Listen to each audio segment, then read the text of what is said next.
The billionaire stood up from his wheelchair after 8 months, and his wife's reaction terrified him more than losing everything. A billionaire spent 8 months pretending he could never walk again, all to answer one question. Did his wife love him or his money? But what began as a secret test quickly became something far more dangerous. While Ethan Whitmore watched from behind a lie, Maya Brooks sacrificed her sleep, her dreams, her dignity, and every ounce of strength she had to stand beside the man she loved. Then came a $20 million offer, a second chance at happiness, and a truth so devastating it shattered everything. What Maya did next left a billionaire speechless and taught him a lesson money could never buy. The living room of the Whitmore estate had never felt this cold. Outside, a winter wind rattled the tall windows overlooking the snow-covered hills beyond the city. Inside, the glow from the chandelier reflected across polished marble floors and expensive artwork. Everything looked exactly as it always had. Yet somehow, everything had changed. No one spoke. Not Ethan's attorney. Not Dr. Collins. Not Ethan's parents. Not even Nathan Cole, who stood near the fireplace with a look of confusion spreading across his face. The silence seemed to stretch forever. At the center of the room sat Ethan Whitmore. For 8 months, everyone in that room had believed he would never walk again. For 8 months, the billionaire had moved through life in a wheelchair. For 8 months, Maya Brooks had devoted every hour of every day to caring for him. And now, Ethan Whitmore was standing, not struggling, not wobbling, not leaning against furniture, standing perfectly upright, healthy, strong, whole. The wheelchair sat behind him like an abandoned prop from a stage play. Maya stared at it. Then she stared at his legs. Then she slowly lifted her eyes to his face. The room disappeared around her. The people, the furniture, the voices, everything blurred into nothing. Only Ethan remained. Only the man she thought she knew. The man she had married. The man she had defended. The man she had cried for. The man she had sacrificed for. The man who had just shattered her world. A strange ringing filled her ears. She could hear someone gasping, someone else whispering, but the sounds felt far away, like they belonged to another life. Ethan took a small step forward. Maya. His voice trembled. She didn't move. 8 months. The number echoed inside her mind. 8 months of hospital visits. 8 months of lifting him into bed. 8 months of pushing his wheelchair through hallways. 8 months of pretending everything would be okay. 8 months of believing. The word suddenly felt cruel. Ethan swallowed hard. His face looked pale, terrified, guilty. But Maya couldn't focus on his expression. All she could see were his legs, the same legs she had covered with blankets, the same legs she had massaged when he claimed they hurt, the same legs she believed would never carry him again. And now they stood beneath him without effort, without pain, without weakness, without truth. The silence became unbearable. Finally, Maya spoke. Her voice was barely above a whisper. When? Nobody breathed. Ethan looked down. Maya, when? Her voice cracked this time. Tears filled her eyes. Not tears of joy, not relief, not gratitude. Pain. Pure pain. Ethan closed his eyes. His shoulders slumped. For the first time since he stood up, he looked small. I was never paralyzed. The words landed like stones. Nathan lowered his head. Ethan's mother covered her mouth. Dr. Collins looked away. No one wanted to witness this moment. Yet nobody could leave. Maya felt her chest tighten. A sharp ache spread through her body. She remembered every morning she woke before sunrise. Every evening she sat beside him after exhausting shifts at the community kitchen. Every night she listened to him talk about fear, about uncertainty, about loss. Every moment suddenly twisted into something ugly, something false. She laughed. A short, broken laugh. The kind that appears when pain becomes too large for tears. Ethan flinched. "Maya, please." She shook her head. For several seconds she couldn't find words. The woman who could comfort frightened children. The woman who could encourage struggling families. The woman who always knew what to say. Had nothing left. Finally she looked directly into his eyes. Those familiar blue eyes. The eyes she once trusted completely. And asked the question that froze everyone in the room: why? Nobody moved. The wind outside seemed louder now. Ethan stared at her. The answer existed. He had rehearsed it. Prepared speeches. Prepared explanations. Prepared apologies. Yet none of them felt big enough. Not anymore. Because standing in front of him was the woman who had passed every test he created. And suddenly he realized none of those tests mattered. Only the damage remained. "I was afraid." Maya blinked. Afraid. The word sounded ridiculous, cruel, small. After everything. Afraid of what? His voice nearly disappeared. "That you loved my money more than you loved me." The room fell silent again. Maya stared at him. At first she thought she had misunderstood. Then she saw the shame in his eyes. The truth. The terrible truth. This wasn't a joke. It wasn't a misunderstanding. It wasn't a miracle. It was a test. A test. The realization hit harder than anything else. All those months, every sacrifice, every tear, every sleepless night, every humiliation. Every moment she chose him over herself. He had been watching, judging, measuring, waiting to see whether she would leave. Something inside her broke. Not loudly, not dramatically, quietly, like glass cracking beneath pressure. She remembered standing beside him in the hospital, holding his hand, praying. She remembered canceling plans, selling things she loved, watching friends disappear, watching people whisper, watching strangers pity him, watching the world turn away. And through it all, she stayed. Not because he was rich, not because he was powerful, because she loved him. A tear rolled down her cheek, then another. Ethan stepped forward, instinctively, the way a husband approaches someone he loves. Maya immediately stepped back. The movement struck him harder than any words. For the first time in years, she looked afraid of him. Not physically, emotionally, as if she no longer recognized the man standing before her. "Maya, no." The single word stopped him. She wiped her tears. Her hands were shaking. "You watched me suffer." Ethan lowered his head. "I know. You watched me cry." No response. "You watched me work myself to exhaustion." Silence. "You watched people insult me." Another tear escaped.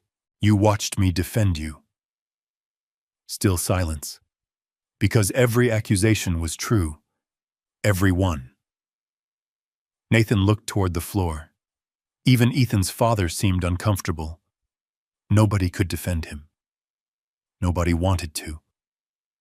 Maya shook her head slowly. "You didn't trust me." Ethan felt the words like a knife. Because they were true. More true than anything else she had said. He had trusted lawyers, doctors, business partners, Market forecasts, strangers. Yet somehow he had failed to trust the woman who loved him most, a woman who never gave him a reason to doubt her. The realization was unbearable. I was wrong. His voice cracked. Maya laughed softly through tears. Wrong? The word echoed through the room. Then she nodded, slowly, sadly, like someone finally accepting a painful truth. For a long moment, she simply looked at him. No anger, no shouting, no scene, only heartbreak, which somehow hurt even more. Then she turned away. Ethan's chest tightened. Maya. She stopped near the doorway. For one impossible second, he hoped she might turn around, hoped she might say something, anything. Instead, she spoke without looking back. Do you know what hurts the most?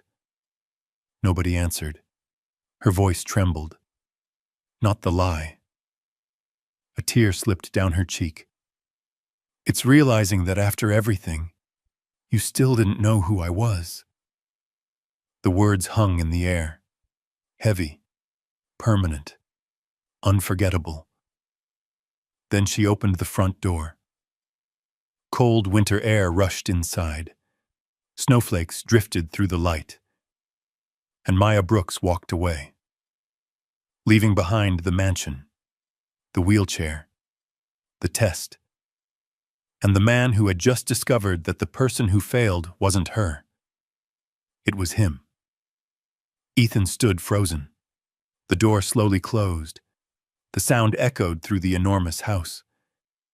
For several seconds, nobody moved. Nobody spoke. The billionaire who had spent 8 months testing his wife's heart suddenly felt completely powerless, because for the first time in his life, there was no amount of money that could fix what he had broken. And as the silence settled over the Whitmore estate, one question remained. How had a man who possessed everything become so afraid that he risked losing the one thing that truly mattered? The answer began 8 months earlier, in a very different part of the city, far away from wealth, far away from mansions, in a neighborhood where Maya Brooks spent her days feeding strangers long before she ever needed to save her own marriage. And that was where this story truly began. 8 months earlier, long before the wheelchair, long before the lies, long before Ethan Whitmore stood in the middle of his mansion and shattered the foundation of his marriage. The east side of Detroit looked different from the parts of the city tourists photographed. There were no shining skyscrapers, no luxury shopping districts, no expensive restaurants overlooking the river. Instead, there were aging brick buildings, faded murals, corner stores with flickering signs, and bus stops where tired people waited before sunrise. The neighborhood carried its scars openly, but it carried its heart openly too. Every morning before dawn, Maya Brooks unlocked the back door of Hope Street Community Kitchen. The old building sat between a laundromat and a small church. The paint was peeling. The roof leaked when it rained. The heater worked only when it felt like cooperating. Yet every day, dozens of people lined up outside before breakfast. Some were elderly. Some had lost jobs. Some were veterans. Some were mothers trying to feed children while stretching every dollar. And every one of them knew Maya by name. That morning, cold rain drummed softly against the windows. Maya tied an apron around her waist and walked into the kitchen. The smell of coffee and fresh bread already filled the air. "Morning, Miss Maya." A volunteer named Carlos waved from the stove. "Morning," she smiled. "How many today?" Carlos checked a clipboard. "Looks like 73 for breakfast." Maya nodded. "Let's make enough for 80. Carlos laughed. "You always do that. And every time we're glad we did." The man shook his head with admiration. That was Maya. She always planned for someone extra, someone forgotten, someone who might need help, someone nobody expected. An hour later, the dining room buzzed with conversation. Raincoats dripped near the entrance. Steam rose from bowls of soup. Coffee cups warmed cold hands. Maya moved between tables, checking on people. A gray-haired woman sat alone near the window. Maya immediately noticed she hadn't touched her food. She pulled out a chair. "Everything okay, Mrs. Parker?" The elderly woman tried to smile. "My medicine got more expensive." Maya already understood.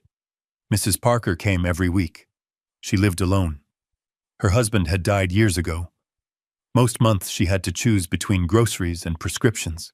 Without saying a word, Maya reached into her purse. The older woman immediately shook her head.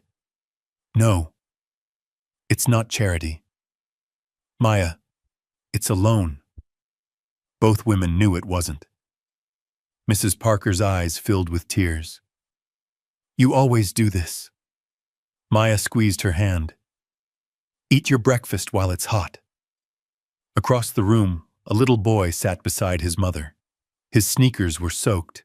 The rain had found its way through the holes. Maya disappeared into the storage room.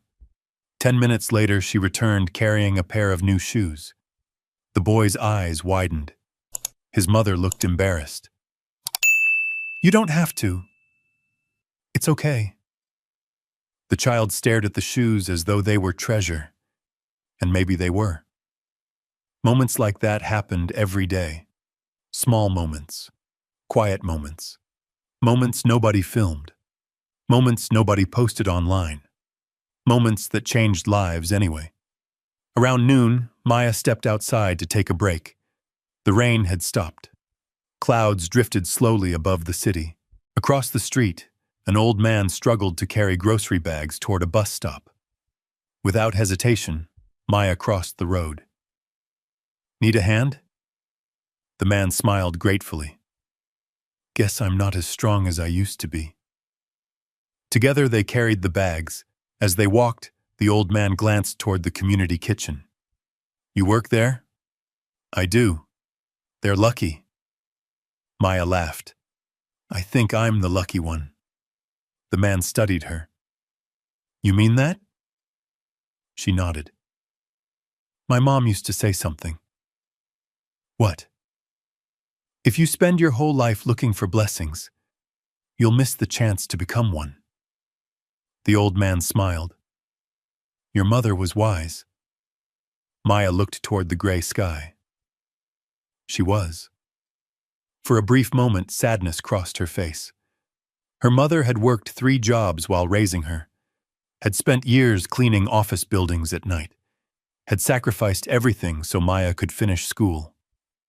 Life hadn't been easy. Growing up, there were months when eviction notices appeared on the front door. Months when the electricity was disconnected. Months when dinner was whatever happened to be available. Maya remembered sleeping in winter coats because the heat had been shut off. She remembered classmates making fun of her clothes. Remembered teachers who assumed she wouldn't amount to much. Remembered being followed through stores because employees assumed she might steal something. The memories still hurt, but they never made her bitter. If anything, they made her softer, more patient, more understanding. She knew what it felt like to struggle. That was why she could never ignore people who were hurting. Late that afternoon, a black SUV stopped outside the community kitchen. Several volunteers immediately noticed. Cars like that rarely appeared in the neighborhood. The driver's door opened. A man in an expensive suit stepped out. Tall, confident, silver watch, polished shoes. The kind of man who clearly belonged somewhere else. Maya barely glanced up. People from wealthy neighborhoods occasionally visited when they wanted publicity photos. Usually they stayed 10 minutes, took pictures, made promises, then disappeared. She expected this man to be no different. The stranger entered the kitchen. Several volunteers approached him. Maya continued stacking supplies. After a few moments, she heard footsteps. "Excuse me." She looked up. The man stood in front of her. Blue eyes, expensive suit, perfect posture. Yet something about his expression seemed surprisingly genuine. "Can I help you?" Maya asked. The man smiled. "I hope so." She folded her arms. "What do you need?" "Actually, I came to ask what you need." That answer surprised her. Most donors started by talking about themselves. This man hadn't. He extended a hand. "My name is Ethan Whitmore." Several volunteers nearby immediately froze. The name carried weight. Everyone knew it. Kingwell Holdings, real estate, technology, hotels, billions of dollars. One of the wealthiest men in the country. Maya shook his hand politely. Nothing more. No excitement. No starstruck reaction. No special treatment. Just courtesy. Ethan noticed. Most people reacted differently. Most people recognized him instantly and changed. Maya didn't. "I've heard about this place," Ethan said. "We try our best." "I can see that." His eyes wandered around the room, people eating, children laughing, volunteers working. No cameras, no reporters, no publicity. Just people helping people. It felt real, something he rarely encountered anymore. Maya pointed toward a table. "If you're hungry, lunch starts in 10 minutes. Ethan blinked. She thought he was there to eat. The idea almost made him laugh. Yet strangely, he liked it. She wasn't treating him like a billionaire. She was treating him like a person. "No lunch?" She raised an eyebrow. "I've got a meeting." "That's unfortunate." Ethan smiled. "Maybe next time." Maya returned to work. The conversation appeared finished. No attempt to impress him. No request for money. No mention of donations. Nothing. For reasons he couldn't explain, Ethan remained standing there, watching. Over the next 20 minutes, he saw Maya comfort an elderly veteran, help a frightened teenager, carry supplies, clean tables, laugh with volunteers. And not once did she seem aware she was being observed. Everything she did felt natural, genuine, as if kindness wasn't something she performed. It was simply who she was. Eventually, Ethan checked his watch. His meeting was already late, yet he found himself reluctant to leave. Before walking out, he turned back one final time. Maya was kneeling beside a little girl who had dropped her lunch tray. The child looked close to tears. Maya smiled. "It's okay." Then she helped rebuild the meal piece by piece. The little girl started smiling again. And for reasons Ethan couldn't explain, he smiled too. Outside, the city moved through another ordinary afternoon. Traffic lights changed. Buses passed. People hurried home. But as Ethan climbed into the waiting SUV, one unexpected thought followed him. For the first time in a very long time, he had met someone who seemed completely uninterested in what he owned. And although neither of them knew it yet, that simple afternoon inside a struggling community kitchen was about to change both of their lives forever. Because Ethan Whitmore would soon discover something that terrified him far more than losing money. The possibility of losing someone worth more than all of it. At first, the thought felt ridiculous. Ethan Whitmore was not a man who worried about many things. For years, he had built his life around certainty. Certainty in numbers, certainty in contracts, certainty in market trends, certainty in strategy. When competitors attacked, he adapted. When the economy shifted, he adjusted. When problems appeared, he solved them. That was how he became one of the wealthiest men in America. Yet there was one thing money had never taught him how to measure: love. 3 years passed after the day he first met Maya Brooks. 3 years filled with moments that changed his life in ways he never expected. He began volunteering at the community kitchen occasionally. At first, it was a way to escape the endless pressure of boardrooms and investors. But soon it became something else. A reason to see Maya. He discovered she laughed with her whole heart. Discovered she remembered everyone's name. Discovered she treated a billionaire and a homeless veteran exactly the same. Discovered she never asked for favors, never asked for money, never tried to use his name. The more time they spent together, the harder he fell. And somehow, against all expectations, she fell too. 2 years later, they married. The wedding wasn't held in a castle-like resort or luxury hotel. It took place in a historic church overlooking the Detroit River. Simple, elegant, meaningful. Maya wanted the community kitchen volunteers there. Ethan wanted Maya happy. For once, neither money nor status mattered. Only them. At least that was how it seemed. Now, 1 year into marriage, life appeared perfect. The Whitmore estate overlooked rolling hills outside the city. The gardens stretched across acres of land. The house itself looked more like a private resort than a home. Yet every Sunday morning, Maya still drove into Detroit, still worked at Hope Street, still served meals, still spent time with people who had almost nothing. Some members of Ethan's family never understood it. His mother especially. One afternoon, she sat across from Ethan on the estate's back terrace. Tea steamed between them. The spring air carried the scent of blooming flowers. His mother watched gardeners working in the distance. Then she sighed. "I still don't understand." Ethan smiled. That's usually how these conversations start. She ignored the comment. Why does she keep going there? Ethan already knew who she meant. Because she wants to. She doesn't need to. That isn't the point. His mother's expression tightened. She had never openly insulted Maya, never directly criticized her. But the disapproval always lingered beneath the surface, like a shadow. She's your wife now. Ethan set down his coffee. Yes.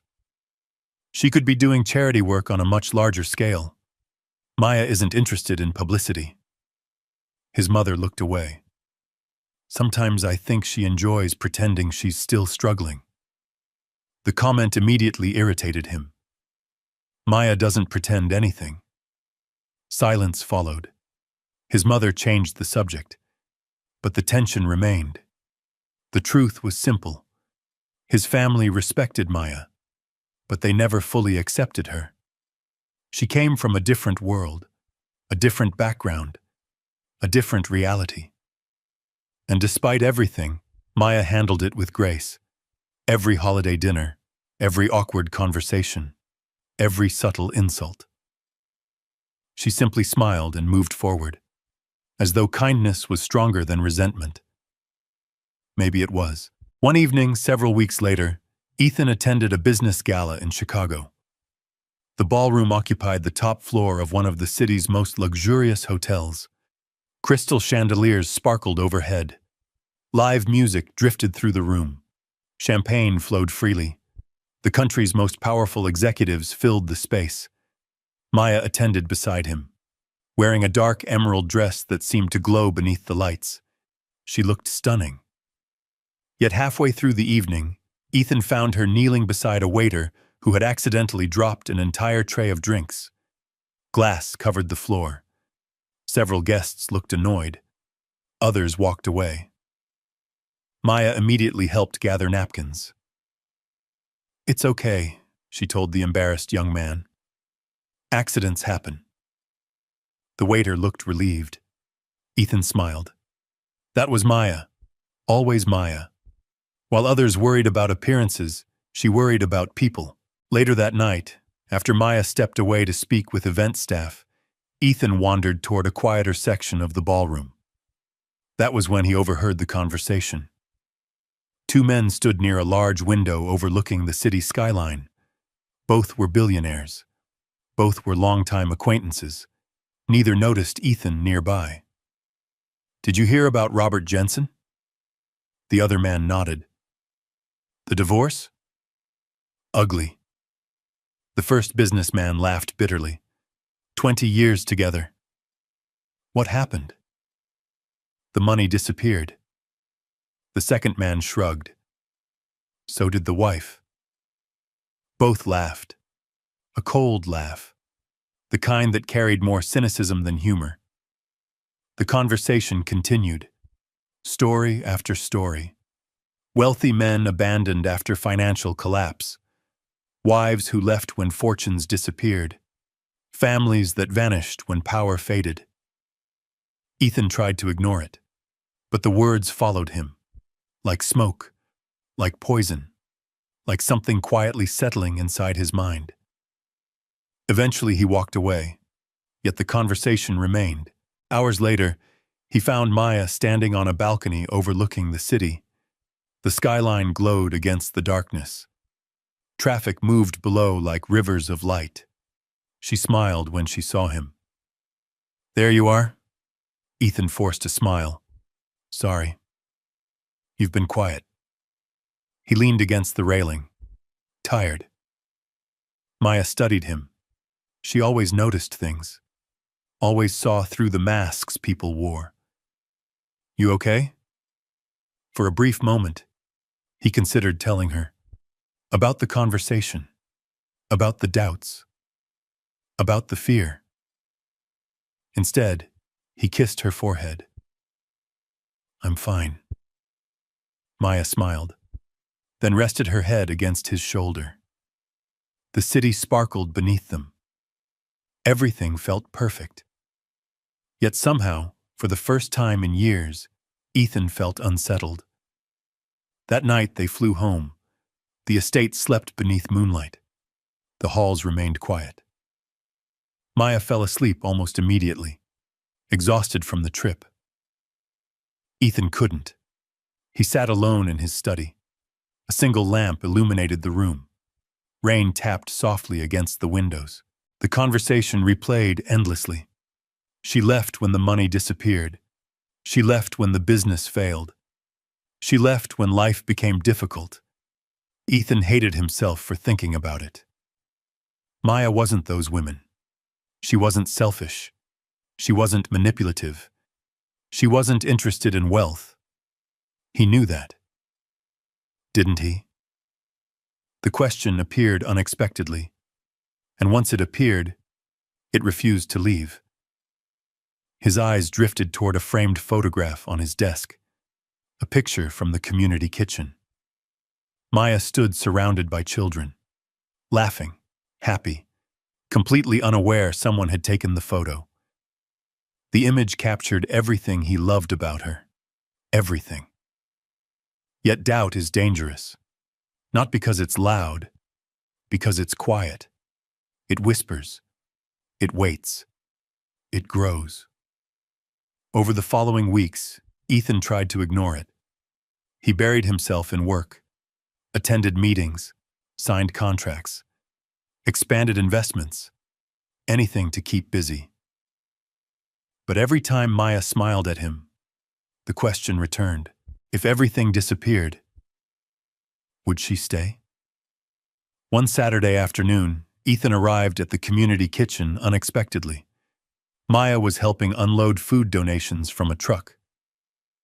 The summer heat shimmered above the pavement. Sweat covered her forehead. Yet she was smiling. As always. A young volunteer accidentally dropped several boxes. Food spilled everywhere. The teenager immediately looked terrified. I'm sorry. Maya crouched beside him. Nobody got hurt. I ruined everything. No. She smiled. We'll fix it. The boy looked close to tears. Maya helped him gather the supplies. Patient, gentle, kind. Ethan watched from a distance. The scene should have reassured him. Instead, something else happened.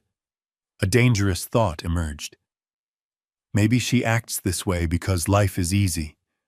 Maybe kindness is easier when you aren't losing everything. Maybe... He immediately hated himself. Yet the thought existed now, and existence was enough. That night he sat alone on the estate's back patio. The stars shone overhead. The city glowed far beyond the hills. Inside the house, Maya laughed while speaking with one of her volunteers on the phone. The sound drifted through an open window. Warm, comforting, familiar. Ethan closed his eyes. He should have felt grateful. Instead, he felt afraid, deeply afraid. For the first time in his life, he wanted proof. Not faith, not hope. Proof. The realization disturbed him, because somewhere deep inside, Ethan Whitmore already knew something was wrong. Not with Maya, with himself. But he wasn't ready to face that truth. Not yet. Instead, he made a decision that would eventually destroy the peace of their marriage. A decision that would drag everyone they loved into a lie. A decision that would test not only Maya's heart, but his own.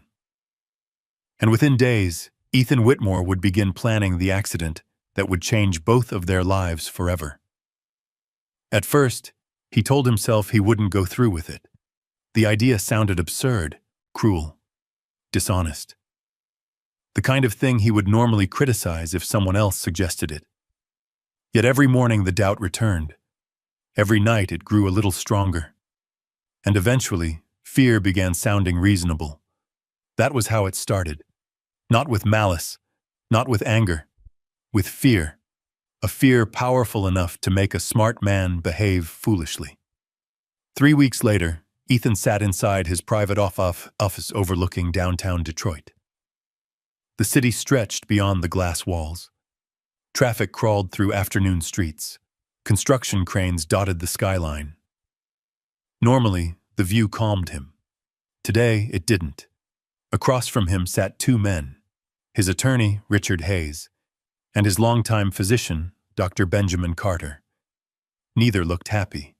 In fact, both looked concerned. Ethan had just finished explaining his plan. The silence that followed lasted several seconds. Finally, Richard leaned back in his chair. No. Ethan frowned. No. No. The attorney removed his glasses. This is one of the worst ideas I've ever heard. Dr. Carter nodded immediately. I agree. Ethan stood and walked toward the windows. You don't understand. Richard laughed softly. No, Ethan. We understand perfectly. The attorney pointed toward him. You're talking about deceiving your wife. I'm talking about finding the truth. The truth? Richard shook his head. She's your wife. Exactly. Then trust her. Ethan stared at the city below. I want certainty. Dr. Carter sighed heavily. There is no certainty in relationships. Neither answer satisfied him. The room fell quiet again. Eventually, Richard spoke. What exactly are you hoping to prove? Ethan hesitated. The answer sounded smaller every time he said it aloud. That she loves me. Richard stared at him. She married you. I know. She works at a community kitchen when she could spend every day enjoying your money. I know. She treats people better than most saints. I know. Then what are we doing here? Ethan didn't answer, because deep down he couldn't explain it anymore. The fear existed. That was all. After nearly an hour of arguing, both men realized something. Ethan had already made up his mind. And when Ethan Whitmore made up his mind, changing it became nearly impossible. Richard finally rubbed his forehead. I still think this is a mistake. It probably is, Ethan admitted. Then don't do it. Ethan remained silent. That silence became his answer. Several days later, the preparations began. The official story would be simple. Ethan would leave for an overseas business meeting. While returning from the airport, his vehicle would supposedly be involved in a severe accident during a storm. The accident would leave him alive. but permanently unable to walk. At least that was what the world would believe. Only a handful of people would know the truth. Richard, Dr. Carter, a private therapist, a few trusted security personnel. Everyone else would be deceived, including Maya. Especially Maya. The realization haunted Ethan more than he expected. Every time he looked at her, guilt appeared. Every smile felt undeserved. Every kind word felt heavier. One evening they sat together on the back porch of the estate. Summer sunlight painted the hills gold. Birds drifted across the sky. The world looked peaceful. Maya rested her head against his shoulder. "You seem distracted lately." Ethan forced a smile. "Just work." She laughed softly. "That's your answer for everything." He kissed her forehead. Maybe she was right. Maybe he should stop. Maybe Richard was right. Maybe this entire idea was madness. For one brief moment, he almost told her everything. Almost confessed. Almost ended it. Then the fear returned. Quiet. Persistent. Dangerous. And he said nothing. The next morning, Ethan announced the business trip. Maya frowned immediately. "Again?" He smiled. "Only a few days. You've been traveling too much. Occupational hazard." She rolled her eyes. "I miss when billionaires worked normal hours." Ethan laughed. "If you find one, let me know." She smiled. The smile made his chest ache, because in less than 48 hours, he would begin lying to her. That night, neither slept well. Maya because she hated when he traveled. Ethan because guilt had become impossible to ignore. The morning of departure arrived beneath gray skies. Rain clouds covered the horizon.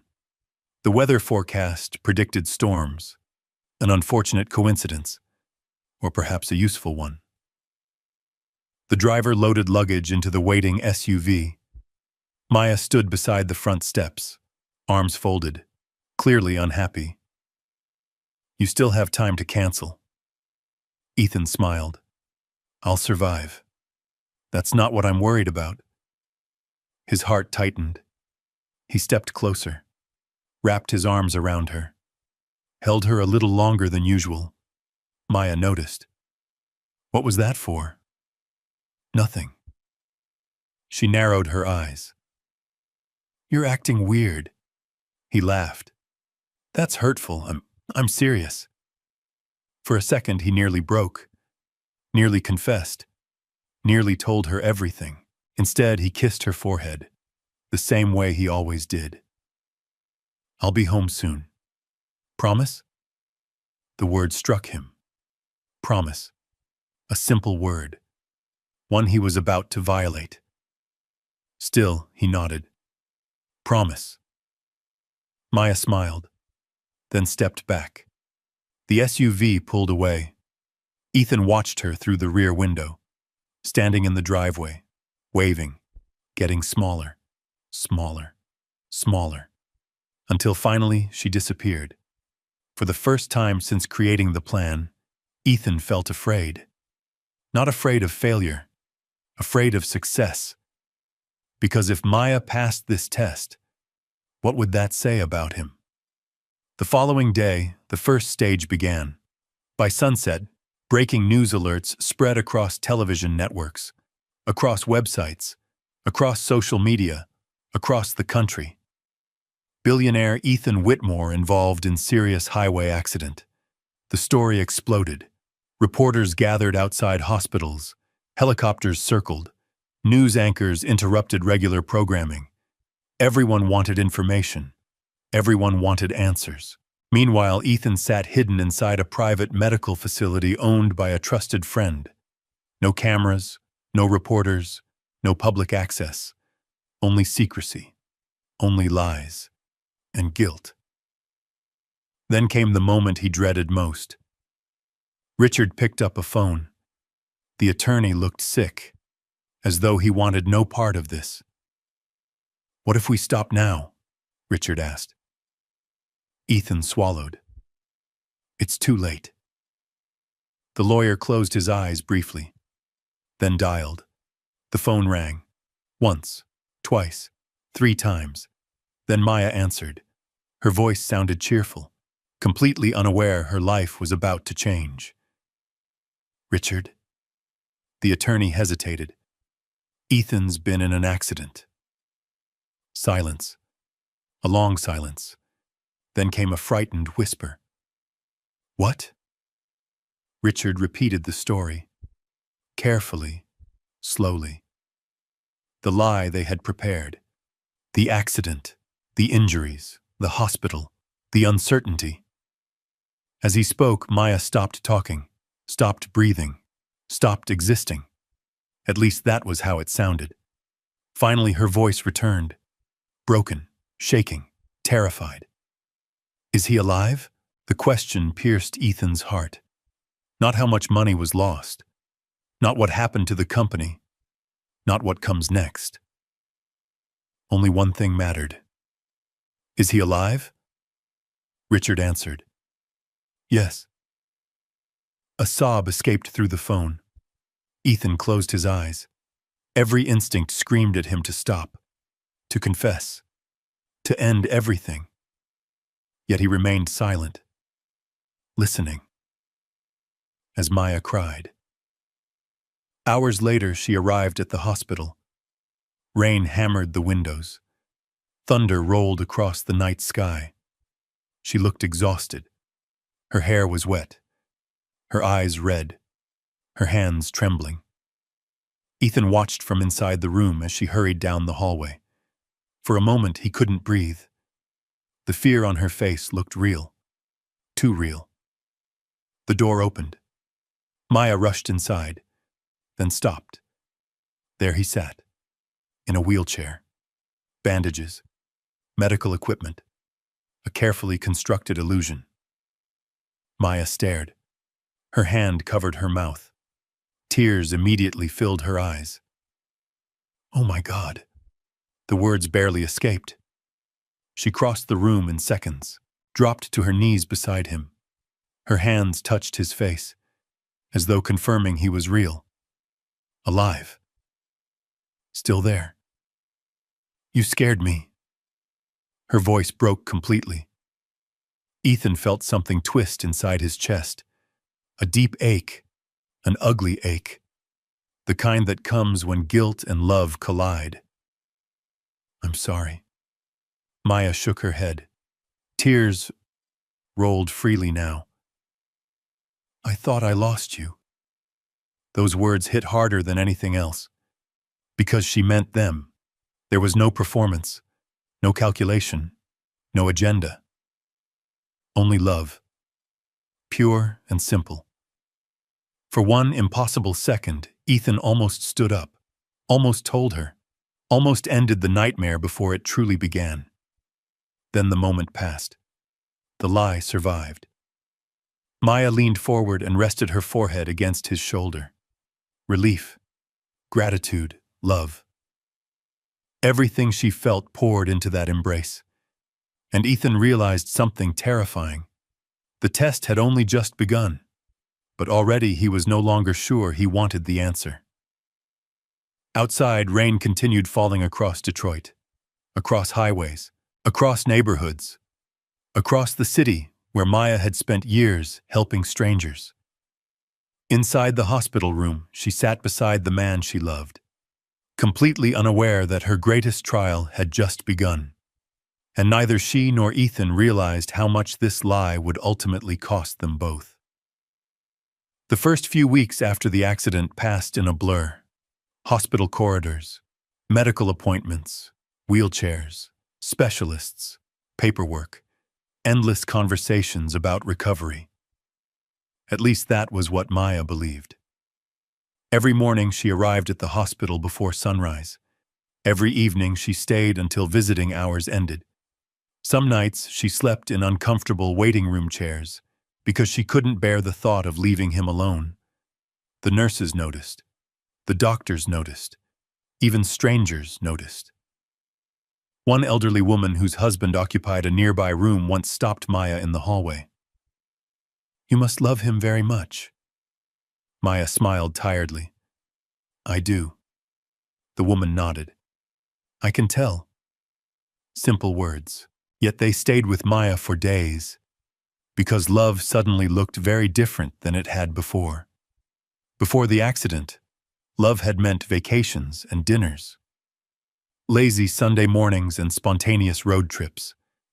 Now love looked like exhaustion, fear, patience, sacrifice, and she never complained. Not once. 3 weeks later, Ethan was finally discharged. The Whitmore estate looked different when they returned. The massive staircase that once felt elegant now seemed impossible.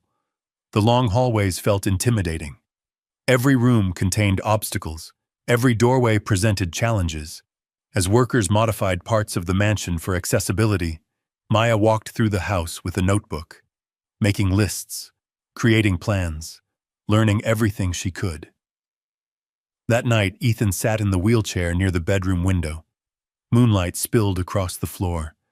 The city glowed faintly in the distance. Maya entered carrying a tray. Soup, tea, medication, a blanket. Ethan watched her carefully. "You don't have to do all this." She raised an eyebrow. "Really? I'm serious." Maya placed the tray beside him. "So am I." Then she wrapped the blanket around his legs. The gesture seemed small, yet Ethan felt guilt immediately. The blanket wasn't necessary. Neither was the concern. Neither was the tenderness. Because he wasn't injured. Not really. Yet Maya believed every moment, every word, every lie. The guilt followed him everywhere now, especially at night. Especially when she wasn't looking.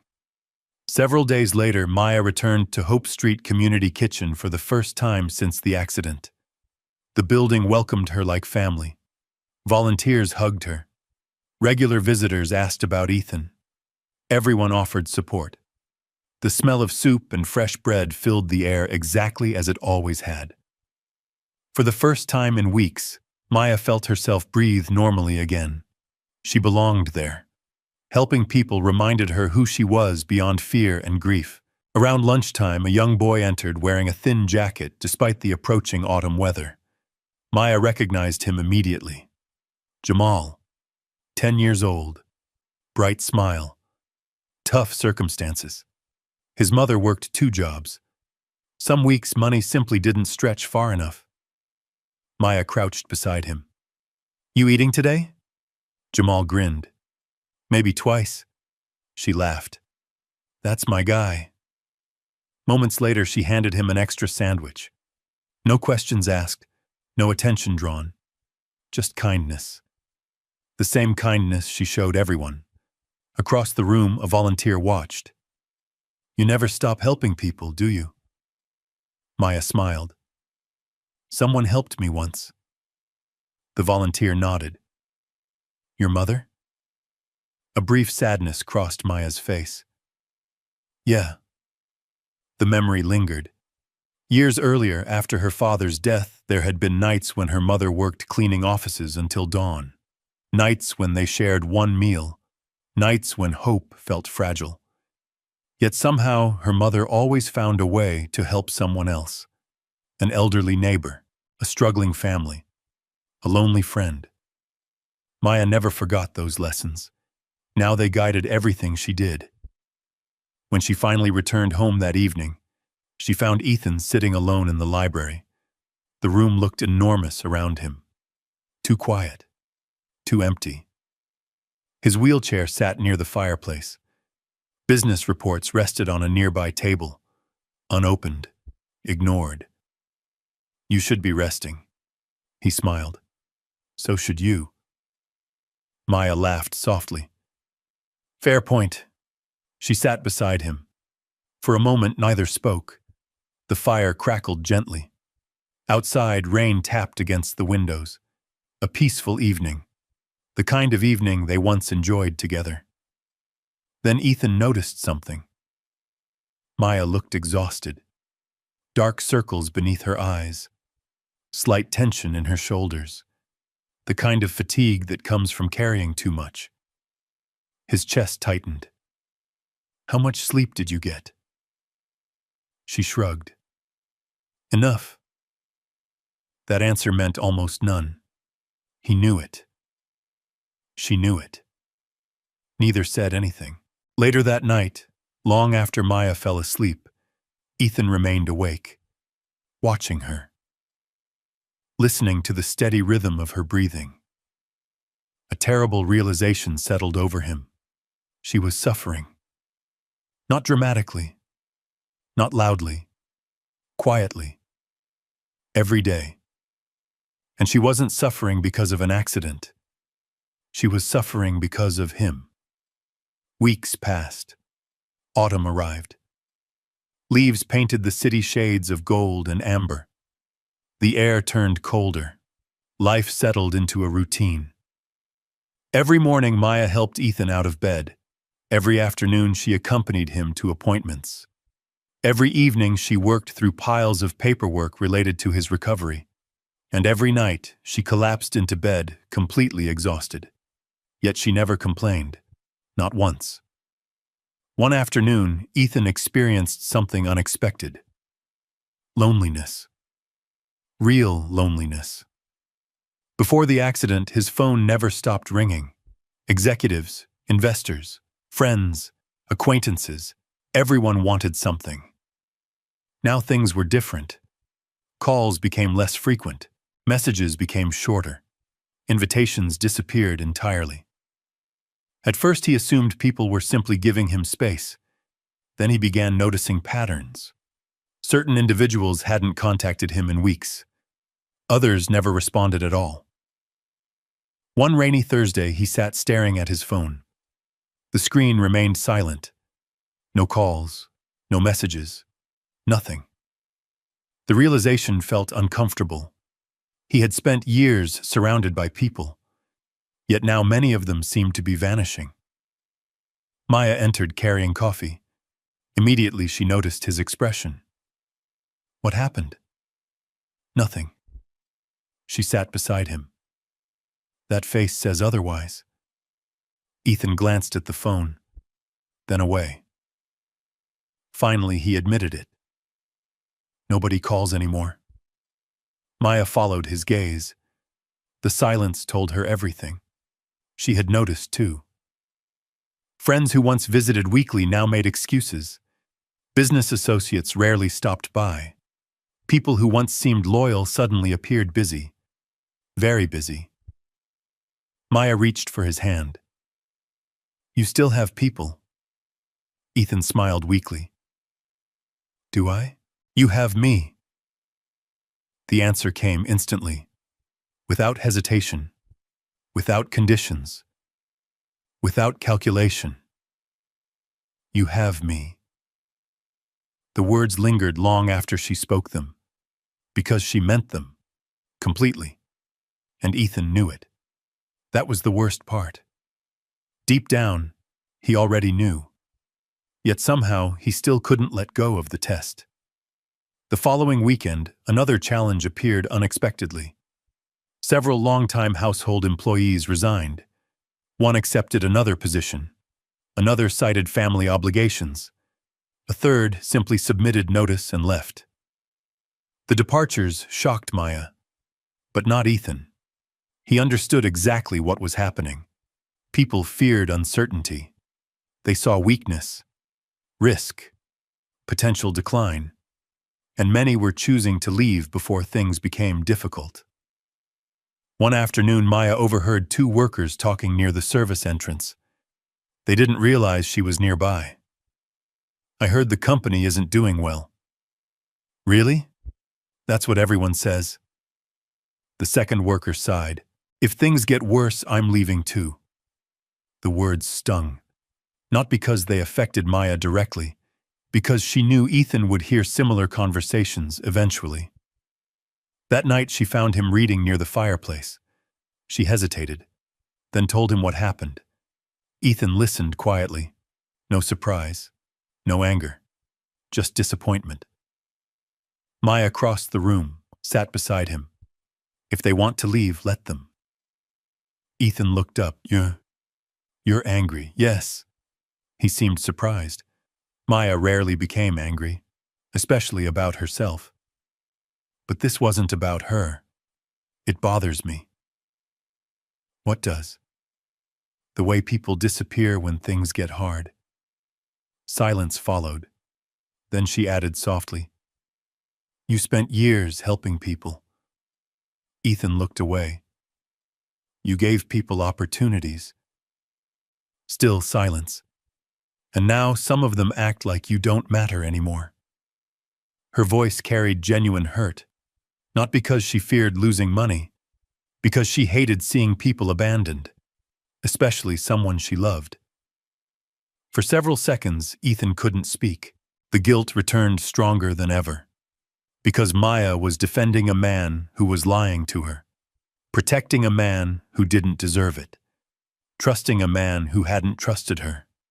That night, rain swept across Detroit, across empty streets, across bus stops, across the glowing skyline. Inside the Whitmore estate, Maya sat beside Ethan reading paperwork while he pretended to focus on a book. Eventually, she leaned her head against his shoulder. The gesture felt natural, comforting, familiar. What are you thinking about? She asked. Ethan swallowed. The truth. He was thinking about the truth, about confession, about ending everything. Instead, he lied again. Nothing important. Maya smiled, then closed her eyes, trusting him completely. Outside, thunder rolled in the distance. Inside, Ethan Whitmore felt something he hadn't expected when this test began. Fear. Not fear that Maya would fail, fear that she would pass. Because every day she remained loyal. Every day she remained kind. Every day she remained exactly the woman he had fallen in love with. And every day the lie became harder to live with. But the worst was still ahead. Because Ethan had only tested whether Maya would stay beside a disabled husband. Soon he would test something even more dangerous. What would happen when she believed all their money was disappearing too? And that next stage would push both of them closer to the breaking point than either could imagine. The second phase of Ethan Whitmore's test began on a gray Monday morning. Outside the mansion, autumn winds swept fallen leaves across the driveway. Inside, Maya stood in the kitchen preparing coffee while sunlight struggled through thick clouds. For a few brief minutes, everything felt normal. Then Ethan's phone rang. The call wasn't real. The crisis wasn't real. But Maya didn't know that, and neither did the rest of the world. Ethan answered with perfect timing. His expression slowly changed. Concern, confusion, shock. Then silence.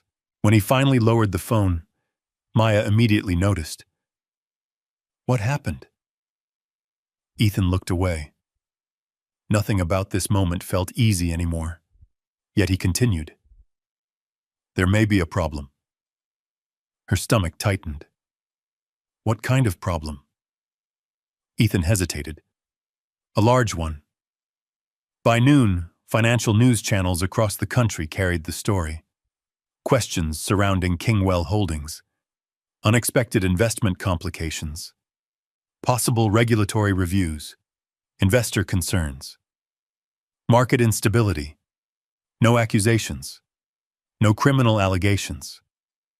Just uncertainty. And uncertainty was often enough, especially in the business world. By evening, social media exploded with speculation. Experts appeared on television discussing possibilities.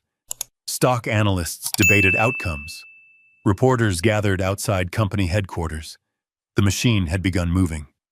And once public fear started spreading, it moved quickly. Far too quickly. Maya watched the evening news from the living room. The glow from the television reflected across the darkened room. The reporter spoke confidently. Some analysts believe Kingwell Holdings could face significant financial pressure in the coming months. Maya reached for the remote and switched it off. Silence filled the room. She looked toward Ethan. He sat quietly in his wheelchair, appearing worried, appearing uncertain, appearing exactly how a man would look if his empire were beginning to crumble. The performance was flawless. The guilt was real. Maya walked across the room, sat beside him. "It's going to be okay." Ethan swallowed. The words felt painful now, because she believed them, not because she knew the outcome, because she believed in him, maybe. She squeezed his hand. "No." He looked up. Maya smiled softly. "It is." The conviction in her voice surprised him. "How can you be sure?" She laughed. "Because you're still you." The answer lingered long after she spoke. Because that was the entire point of the test. Wasn't it? To discover whether Maya cared about Ethan the man, or Ethan the billionaire. Yet somehow the answer seemed obvious now, and still he continued. Over the next several weeks, the illusion deepened. Several luxury vehicles disappeared from the estate, one by one. A sports car, a custom SUV, a collector's vehicle rarely used, all secretly transferred elsewhere. To the outside world, they appeared sold. Household budgets were reduced. Certain memberships were canceled. Private flights stopped. Vacations disappeared. The changes were noticeable. Not devastating, but noticeable. One afternoon, Maya sat at the dining room table surrounded by spreadsheets. Bills, household expenses, property costs, insurance documents. The massive room felt strangely empty. For years, she had ignored most of these numbers. There had never been a reason not to. Now she studied every line, every dollar, every possibility. Ethan watched from nearby. "What are you doing?" She looked up, trying to help. His chest tightened. "You don't need to."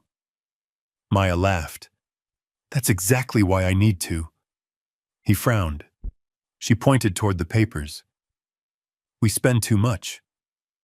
A smile appeared despite himself. "That's your professional analysis?" "Absolutely." She flipped another page. "We have 3 vacation homes." Ethan nodded. "We use one." Another page. "Half these subscriptions are ridiculous." Another page. "Who spends this much on landscaping?" Ethan raised a hand. "Let's not get personal." For the first time in days, Maya laughed. A real laugh. The sound filled the room. Warm, comforting. And Ethan realized something. Even under pressure, even facing uncertainty, she still found ways to bring light into dark places. The following week brought a more difficult challenge: staff reductions. The Whitmore estate employed dozens of people: housekeepers, groundskeepers, drivers, maintenance workers, kitchen staff, security personnel. As part of the plan, several positions would be eliminated. The announcement spread through the house quickly. Fear followed. Some employees understood, others didn't. Several cried. Many worried about what came next. Maya spent the entire day helping them, writing recommendations, calling contacts, searching for opportunities. One elderly housekeeper named Rosa broke down while packing her belongings. She had worked at the estate for 7 years. Maya sat beside her, held her hand, listened, comforted her, promised to help. After Rosa finally left, Ethan rolled into the room. The silence felt heavy. "You didn't have to spend all day doing that." Maya looked genuinely confused. "Why wouldn't I?" "They'll be okay." "Maybe." She glanced toward the door. Maybe not. Ethan remained quiet.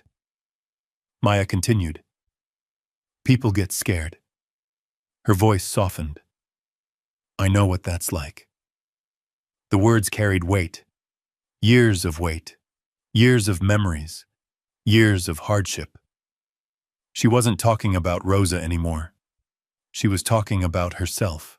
The little girl who once watched her mother struggle to pay rent. The teenager who worked after school to help buy groceries. The young woman who knew exactly what uncertainty felt like. Maya never forgot those experiences.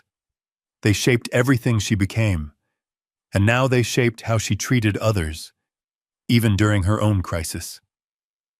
As autumn deepened, another change appeared. The invitations stopped, not completely, just enough to notice. Charity galas, social events, fundraisers, private dinners. People who once called regularly suddenly disappeared. People who once sought Maya's friendship became distant.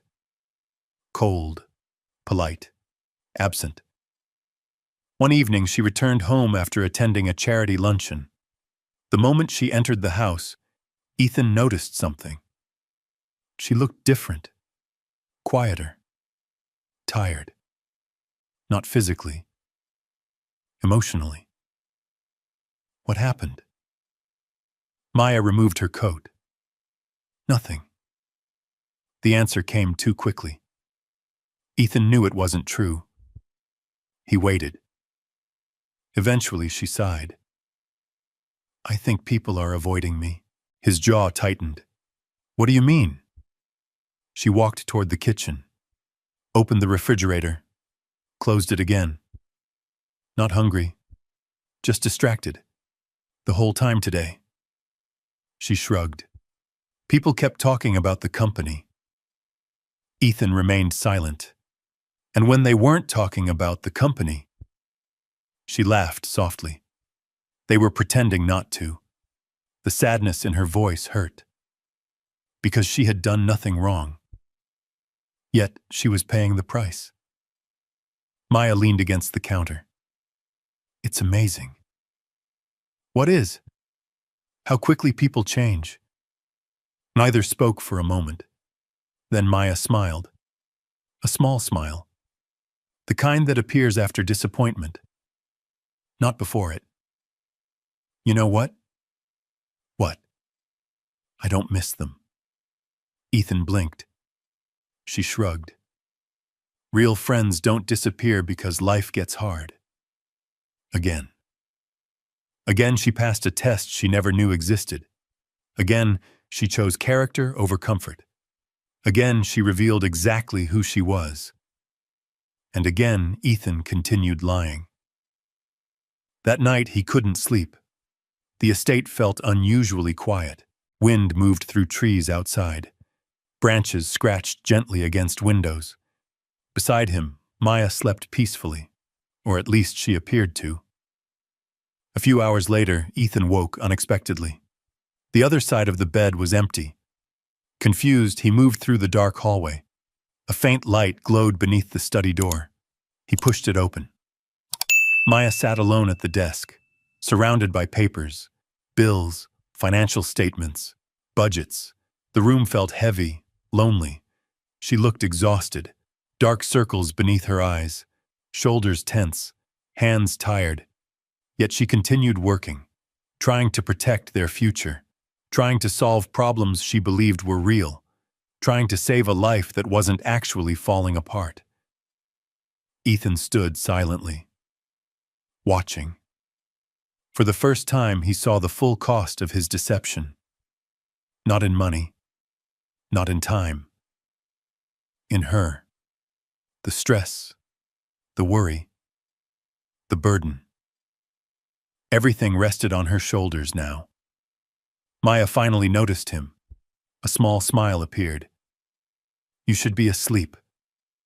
The words nearly broke him. So should you. She laughed softly. I'll finish soon. Ethan rolled closer. Neither spoke. Then Maya reached across the desk, took his hand, held it. No speeches, no promises. Just presence. Just loyalty. Just love. We'll be okay. Her voice was quiet. Certain. Unshaken. Ethan looked at her. At the woman carrying all this weight. At the woman who still believed in him. At the woman who had never once suggested leaving. The guilt inside him grew heavier than ever. Because every day she proved herself, and every day he kept testing her anyway. But unknown to Maya, a new challenge was already approaching, a challenge neither money nor loyalty could stop. Because somewhere in another part of the city, a wealthy man named Nathan Cole was about to cross paths with her. And unlike everyone else who saw a struggling billionaire's wife, Nathan was about to see Maya herself. But before Nathan Cole entered Maya's life, another storm arrived first. One that hurt far more, because this storm came from the people who were supposed to love her. Her family. November arrived with colder winds and shorter days. The trees around Detroit had nearly surrendered all their leaves. Gray skies seemed permanent. The city looked tired, and lately, so did Maya. She still woke before sunrise, still worked at Hope Street Community Kitchen, still cared for Ethan, still balanced bills, appointments, household responsibilities, and endless uncertainty. But beneath her calm smile, exhaustion had begun settling into her bones. One Sunday afternoon her phone rang. The screen displayed a familiar name. Mom. Maya smiled and answered, "Hey, Mom. Sweetheart." Her mother's voice sounded warm, almost unusually warm. "We haven't seen you in weeks." Maya glanced toward Ethan, who was reading in the library. "I've been busy." "I know." A brief pause followed. "Why don't you come over for dinner tonight?" Maya hesitated. It had been a while. Her mother lived in the same modest Detroit neighborhood where Maya grew up. The neighborhood where she learned resilience, where she learned kindness, where she learned survival. "Okay." Her mother sounded pleased. "Good." Several hours later, Maya drove across the city. Rain drizzled against the windshield. Streetlights reflected on wet pavement. Old memories greeted her as she entered the neighborhood. The small grocery store where her mother once worked. The church that gave them food when money ran out. The apartment building where they nearly got evicted twice. Every corner carried history. Every street carried memories. Her mother's house looked exactly the same. Small, modest, comfortable. The porch light glowed warmly through the evening rain. Inside, the smell of baked chicken filled the air. For a moment, everything felt normal, safe, familiar. Her mother hugged her. Her younger sister, Jasmine, smiled from the dining room. Dinner began peacefully. Stories, laughter, family memories. The conversation drifted naturally from one topic to another. For almost an hour, Maya relaxed. Then the atmosphere changed. Subtly at first. Her mother set down her fork. Jasmine exchanged a glance with her. The kind of glance families share when they've already discussed something privately. Maya noticed immediately. Her stomach tightened. "What?" Neither answered. That silence told her everything. Her mother sighed. "Maya." There it was. The voice, the tone, the warning sign. What? Her mother looked genuinely concerned. Not cruel, not judgmental, concerned. And somehow that made what followed hurt even more. "Honey." Another pause. "How much longer are you going to do this?" Maya frowned. "Do what?" The older woman hesitated, then finally said it. "Take care of Ethan." The room became silent, completely silent. Rain tapped softly against the windows. Maya slowly lowered her fork. What are you talking about? Her mother exchanged another glance with Jasmine, then continued. You've sacrificed enough. The words landed heavily. Maya stared, unable to believe what she was hearing. Her mother continued carefully. Ethan will never walk again. We don't know that. The doctors said, I know what they said. Her voice sharpened. The room grew tense. Jasmine spoke gently. We're worried about you. Maya looked at her sister. You think I don't know that? We just want you to have a future. The phrase hit her like a slap. A future. As if she didn't already have one. As if her life had somehow ended. As if love only counted when circumstances were easy. Her mother leaned forward. Honey, you're still young. Maya stared at the table.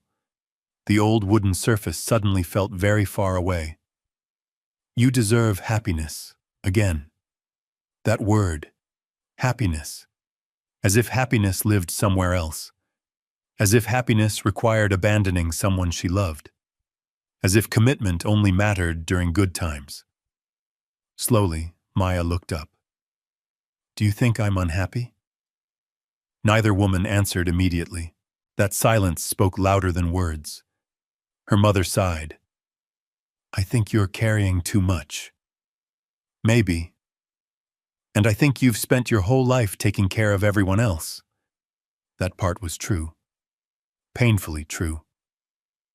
Her mother continued. You took care of me. Maya remained silent. You took care of Jasmine. Another pause. You take care of strangers. The older woman's eyes filled with emotion. And now you're taking care of a man who may never recover. Maya felt anger rising, not because her mother was being cruel, because she wasn't. Her mother truly believed she was helping. That somehow made it worse. Finally, Maya spoke. What exactly are you saying? No one answered, so she answered herself. You want me to leave him? Silence. The confirmation felt devastating. Maya pushed back her chair. The movement startled everyone. Her mother stood. Maya, no. Tears filled her eyes. Not tears of weakness. Tears of heartbreak. You don't understand. Her mother reached toward her, but Maya stepped back. No. Her voice cracked. I married him. We know I married him. The words came stronger this time. Not angry, certain. He isn't some obligation. Jasmine lowered her gaze. He isn't some burden. Her mother looked away. Maya felt tears running freely now. He's my husband. The room became quiet. The only sound was rain against glass. Then Maya said the words that neither woman expected. I didn't marry his legs. Her mother's eyes widened. I married his heart. Silence. Complete silence. No one knew how to respond, because there was no response. Only truth. A painful truth. Moments later, Maya left. The rain had grown heavier. Streetlights blurred through water. The drive home felt endless. She cried once, only once, then wiped her eyes and kept driving. By the time she reached the estate, she had regained control. Mostly. Ethan immediately noticed something was wrong. She tried hiding it. Failed. What happened? Maya removed her coat. Nothing. He looked unconvinced. Maya. The concern in his voice broke through her remaining defenses. Within minutes, she told him everything. Every word. Every suggestion. Every painful implication. Ethan listened quietly. His chest tightened with each sentence. By the end, he felt physically sick. Not because of Maya's family, because he knew they weren't entirely wrong. Not about Maya, about him. They saw a disabled billionaire, a man whose life appeared ruined. They believed Maya deserved more. The terrible irony was that Ethan had created that perception himself. He had built the trap, and now everyone around them was falling into it. When Maya finished speaking, silence settled between them. Finally, Ethan spoke. "They mean well." Maya laughed bitterly. The sound surprised him. "They want to protect you." She looked directly at him. "Please don't defend them." Ethan fell silent. The pain in her eyes was obvious, raw, real. He couldn't argue. Several days passed. Then another phone call came. Then another. Then another. The pressure never stopped. Her mother called regularly. Jasmine called too. Each conversation followed the same pattern: concern, advice, suggestions, warnings. Leave before it's too late. Think about yourself. You deserve more. Maya grew increasingly frustrated. One evening, while preparing dinner, her phone rang again. Jasmine. Reluctantly, she answered. Ethan sat nearby, reading, not listening, at least not intentionally. Maya. Her sister sounded nervous. "What?" A pause. Then Jasmine spoke. "I think you're making a mistake." Maya closed her eyes. "Not this again." "Maya, please listen. I've listened for weeks. You don't understand." "No." Her voice hardened. "You don't understand." Silence followed. Then Jasmine said something unexpected, something neither woman anticipated. "There are other men." Maya froze. Ethan looked up. Jasmine continued. "Good men." Maya's jaw tightened. "I don't care." "You should." "I don't." "Maya, no." The firmness in her voice startled even Ethan. "I love my husband." The words filled the kitchen. Powerful, certain, undeniable. Then Maya ended the call. The silence afterward felt enormous. Ethan stared at her. She looked exhausted, wounded, yet somehow stronger than ever. Slowly, she leaned against the counter, took a deep breath, then another. "You okay?" She laughed softly. "No." The honesty broke his heart, because she was hurting, because she was defending him, because she believed every sacrifice mattered, and because she had no idea she was protecting a lie. That night, Maya sat alone on the back patio, wrapped in a blanket, watching rain drift through the darkness. The estate felt quiet, lonely, beautiful. Ethan rolled outside and joined her. Neither spoke immediately. The city glowed faintly in the distance. Finally, Maya broke the silence. "People think love disappears when life gets hard." Ethan swallowed. She continued. "They think hardship changes everything." Another pause. "Maybe it changes some things." Her eyes remained fixed on the darkness, but not everything. Ethan felt his chest tighten, because once again, without realizing it, Maya was answering the question he had been asking since the beginning. Would she stay? Would she still love him? Would she remain if everything disappeared? The answer sat beside him beneath the rain. The answer had always been there, yet somehow he still wasn't ready to stop. And soon another test would arrive. A man named Nathan Cole, a wealthy hotel owner who would see Maya's kindness, admire her strength, and offer something nobody else had offered in months. A future that looked easier than the one she was living now. For the first time since the accident, Maya would face temptation. Not temptation of money, temptation of being seen. And neither she nor Ethan realized how much that encounter was about to change everything. The charity fundraiser took place on a snowy December evening. Downtown Detroit glowed beneath thousands of lights. Storefront windows sparkled. Holiday decorations hung from street lamps. Cars moved slowly through slushy streets, while cold wind swept between the buildings. Maya almost didn't attend. She stood in the Whitmore Estate's front hallway, staring at her coat. Tired, emotionally drained. The previous few months had taken more from her than she cared to admit. The pressure from family, the uncertainty about Ethan's health, the rumors about the company, the endless responsibilities. Part of her wanted nothing more than to stay home. Then her phone rang. It was Angela, director of Hope Street Community Kitchen. "Maya, please tell me you're coming." Maya smiled despite herself. "I haven't decided." Angela groaned dramatically. "Half our donors are attending tonight." "I know, and everyone wants to meet the woman who somehow keeps our place running." Maya laughed softly. "That's not true. It absolutely is." The older woman lowered her voice. "Besides, you've earned one evening away from responsibility." Maya glanced toward the library.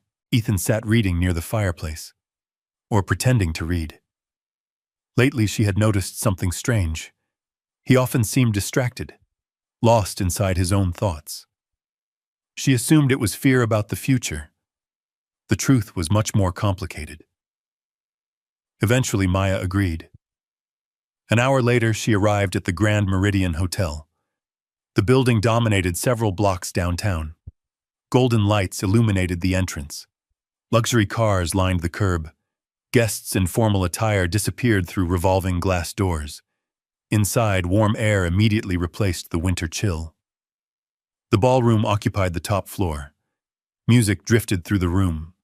Crystal chandeliers reflected across polished marble floors. The event looked elegant, expensive, sophisticated. Yet Maya's attention immediately went elsewhere. A catering employee struggled to carry several heavy boxes. Without hesitation, she walked over. "Need help?" The young woman looked relieved. "Please." 10 minutes later, Maya was carrying supplies through a service hallway, laughing with workers, helping volunteers, completely forgetting she was technically one of the event's honored guests. That was where Nathan Cole first noticed her. Not in the ballroom, not beneath the chandeliers, not while making a speech, in a service corridor, helping strangers. Nathan stood near a doorway, watching. Tall, well-dressed, confident. The owner of one of the country's fastest-growing luxury hotel chains. A man accustomed to people performing kindness when cameras were nearby. This looked different. There were no cameras, no reporters, no audience. Just Maya, helping because help was needed. Nothing more. Something about that stayed with him. An hour later, the fundraiser officially began. Donors mingled. Speakers rotated across the stage. Auction items attracted attention. Money flowed generously. Hope Street Community Kitchen became one of the evening's featured organizations. To Maya's embarrassment, Angela invited her on stage. The applause felt overwhelming.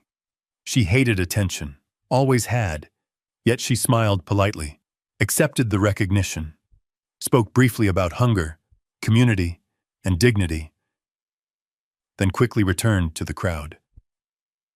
Exactly 5 minutes later, she was helping an elderly volunteer find a chair. Nathan noticed that too. Interesting. Very interesting.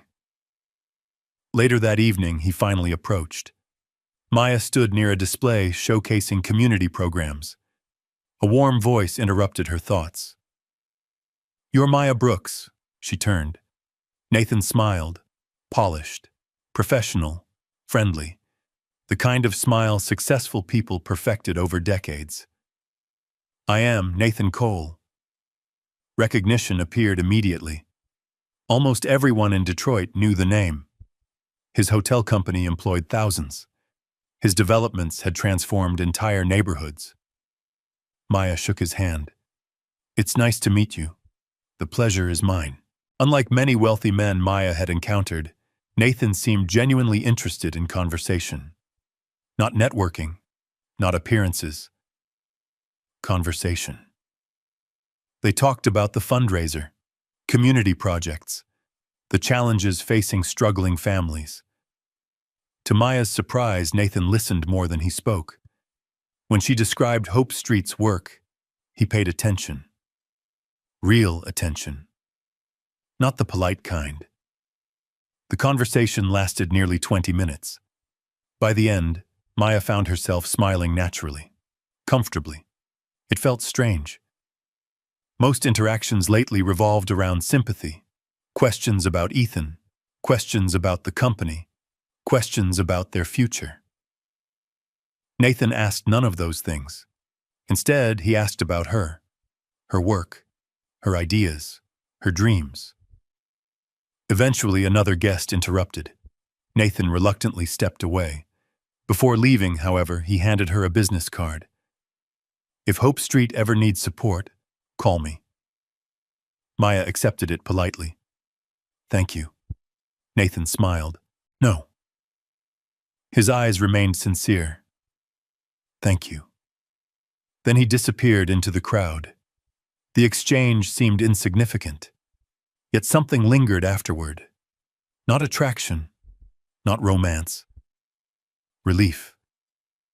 Because for one evening, someone had spoken to Maya as though she still existed beyond her struggles, as though she wasn't simply Ethan Whitmore's wife, or a caretaker, or a victim of circumstance. Just Maya. The realization stayed with her all night. Back at the estate, Ethan waited in the library. The clock showed nearly midnight. When Maya entered, he immediately looked up. "How was it?" She removed her coat. "Good." A genuine smile appeared. The first one he'd seen in days, maybe weeks. Something inside him relaxed. Then she mentioned Nathan, casually, without significance. There was a hotel owner there. Ethan froze slightly. "Really?" "Nathan Cole." The name immediately caught his attention. He knew Nathan, not personally, but professionally, successful, respected, ambitious, dangerously observant. What was he doing there? "He donated." Maya smiled. "A lot." Ethan nodded slowly. The conversation moved on, yet the name remained. Nathan Cole. Several days later, Hope Street received a surprise donation, large enough to fund operations for months. Angela nearly cried. Volunteers celebrated. The community kitchen buzzed with excitement. Attached to the donation was a simple note: no publicity requested, no media coverage desired, no special recognition necessary. Only one signature appeared at the bottom: Nathan Cole. Maya stared at the note, surprised. Not because of the money, because the gesture felt sincere, rare, thoughtful. The following week, Nathan visited Hope Street, not with cameras, not with reporters, not with executives. Alone. He spent the afternoon helping distribute meals, washing trays, carrying boxes, speaking with guests.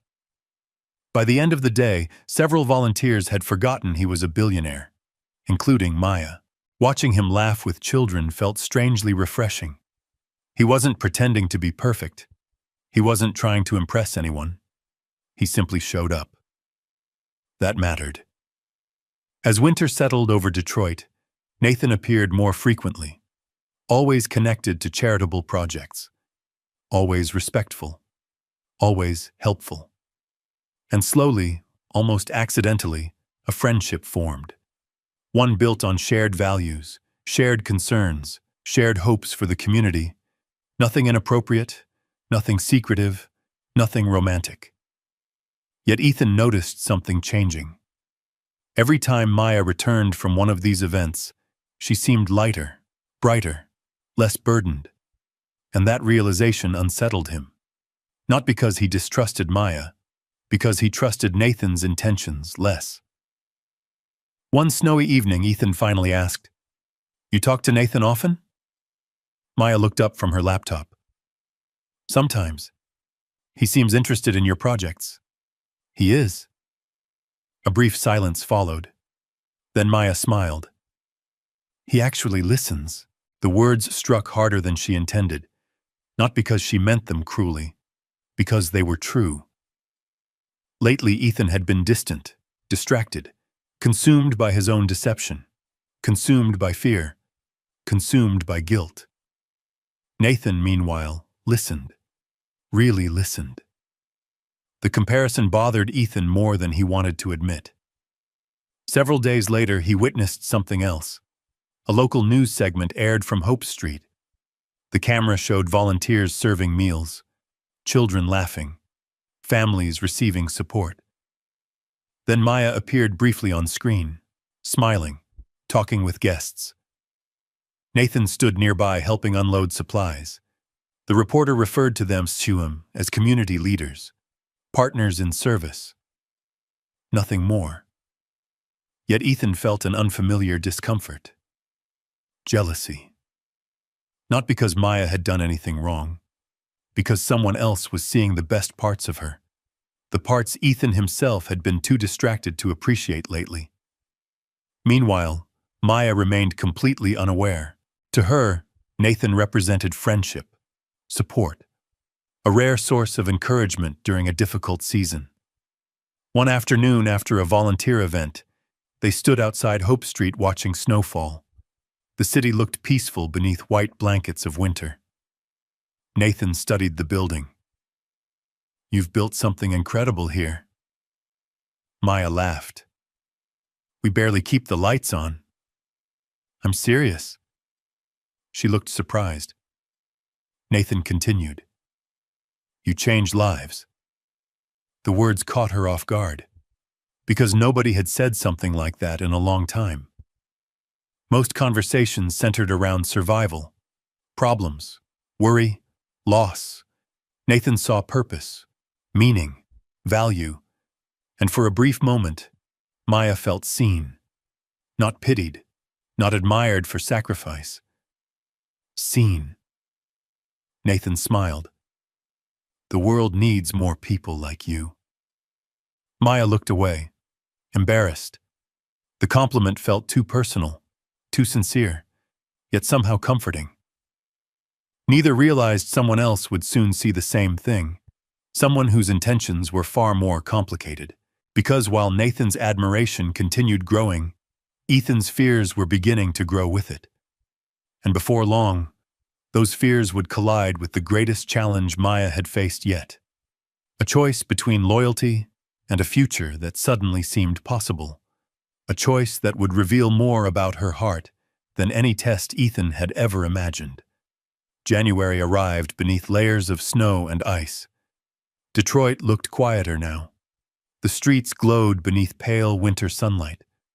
Bus stops stood buried beneath snowbanks. The river carried sheets of floating ice toward the horizon. And despite the cold, Hope Street Community Kitchen remained full. Maybe fuller than ever. Winter always brought more need, more families struggling, more elderly neighbors choosing between heat and groceries, more children arriving hungry. For Maya, the workload doubled, but so did her determination. Every morning she arrived before dawn. Every evening she left long after sunset, and somehow she still returned home to care for Ethan. The pace should have broken her, yet she kept going. One snowy Tuesday afternoon, Maya stood in the kitchen kneading dough beside several volunteers. Flour dust floated through warm sunlight streaming from the windows. Children laughed nearby. The smell of fresh bread filled the room. For a few hours, the burdens of life felt lighter. Then Nathan Cole arrived. Unlike most wealthy donors, he never entered through the front, never brought photographers, never announced himself. He carried boxes, worked, helped. Today was no different. Within minutes, he was unloading food deliveries beside volunteers half his age. Maya shook her head. You know, most billionaires just write checks. Nathan laughed. That sounds boring. She smiled. It felt easy, comfortable, the kind of friendship that developed naturally. And that comfort was exactly what began to worry Ethan. Because while Maya viewed Nathan as a friend, Ethan had started noticing something else. Admiration.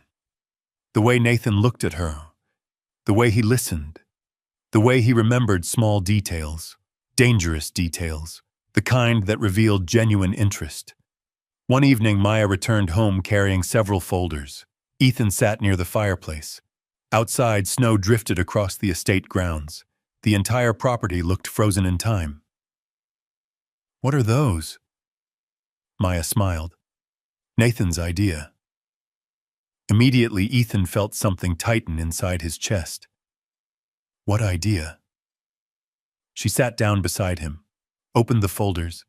Architectural sketches covered the pages. Community programs, educational centers, emergency housing plans, food distribution networks, dreams. The kind of dreams Maya rarely allowed herself to think about anymore. Nathan wants to help expand Hope Street. Ethan looked down. The plans were impressive, professional, detailed, expensive. Very expensive. Maya's eyes sparkled while explaining them. For the first time in months, she looked excited, truly excited. Not hopeful, not determined, excited. Ethan couldn't remember the last time he'd seen that expression, and the realization hurt. Not because of Nathan, because he was the reason it had disappeared. The following weekend, Nathan invited several nonprofit leaders to one of his hotels. Nothing formal, nothing extravagant. A planning session, a chance to discuss community development projects. Maya reluctantly attended. She spent most of the day sharing ideas, listening, learning, dreaming. And slowly, something unexpected happened. People began treating her differently, not as Ethan Whitmore's wife, not as the spouse of a disabled billionaire, not as someone trapped inside a collapsing life. They treated her as a leader, as someone whose ideas mattered, someone worth listening to. The feeling surprised her, and deep down, it frightened her too. Because she realized how much she had missed it. Toward the end of the meeting, most guests departed. Only Maya and Nathan remained in the conference room. Floor-to-ceiling windows overlooked the snowy city. Evening lights flickered across the skyline. The room felt peaceful, quiet. Nathan studied the city for several moments before speaking. You know something? Maya looked up. What? You're wasting your talent. She laughed softly. That's not true. It is. Nathan turned toward her. You could run something incredible. Maya looked away. The words touched a wound she rarely acknowledged, because years ago she had dreamed of building something larger. A network of shelters, education centers, programs for struggling families, a place where nobody would feel forgotten. Life had simply moved in other directions. Responsibilities arrived. Reality arrived. Dreams became luxuries. Nathan continued. You think bigger than most executives I've met. Maya shook her head. I'm just trying to help people. Exactly. The answer caught her off guard. Nathan smiled. That's why you'd be good at it. Silence followed. The kind that feels meaningful, neither uncomfortable nor awkward, just honest.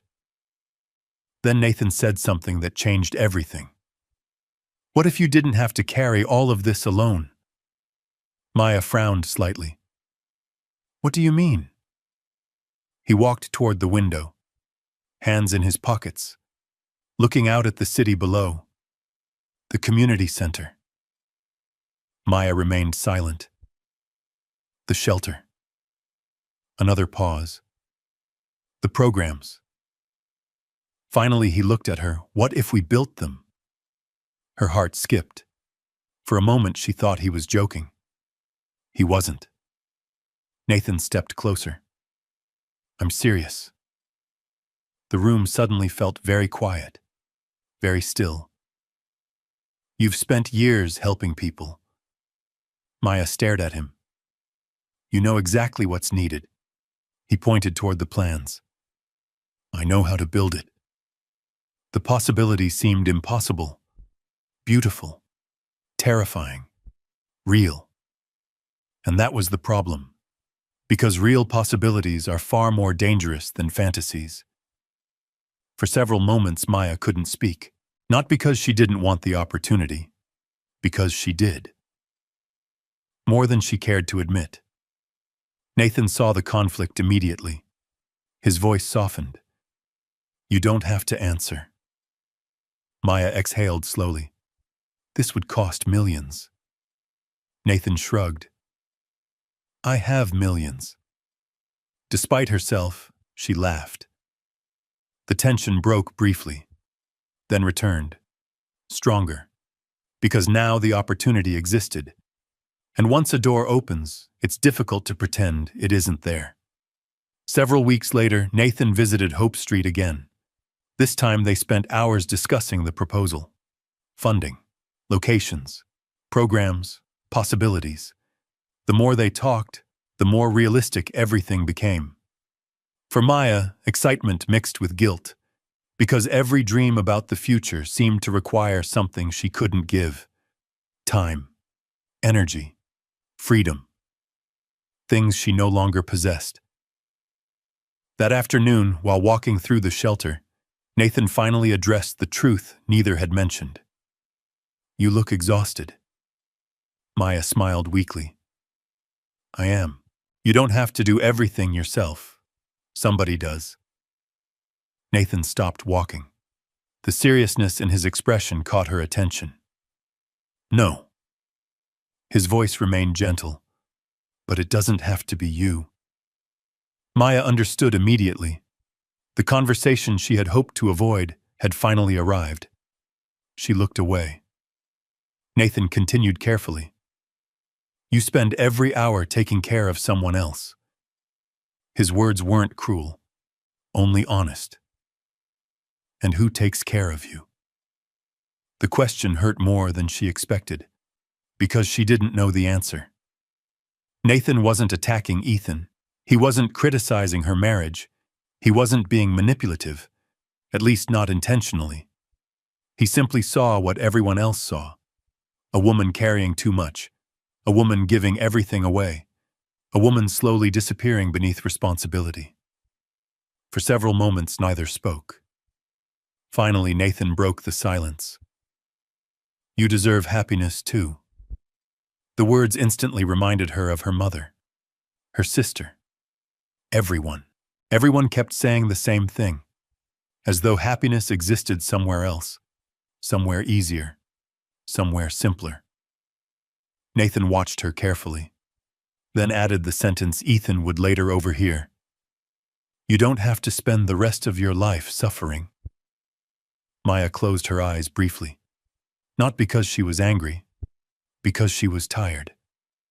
So very tired.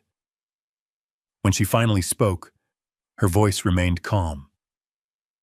You think that's what this is? Nathan hesitated. I think you've sacrificed enough.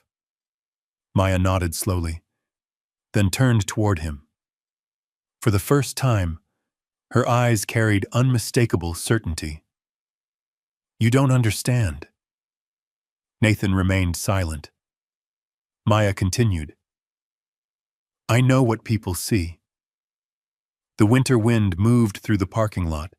Snow drifted gently around them. They see a disabled man. She swallowed. They see financial problems. Another pause. They see difficulty. Nathan listened carefully. Then Maya smiled sadly. But that's not what I see. Her voice softened. I see my husband. The words landed heavily, powerfully. Final. Nathan looked away. For the first time, he understood the depth of what stood before him. Not obligation, not guilt, not duty. Love. Real love. The kind that survives when circumstances collapse. The kind most people spend their entire lives searching for. Maya continued. When Ethan was healthy, I stayed. She smiled faintly. When he was successful, I stayed. Then her eyes met Nathan's.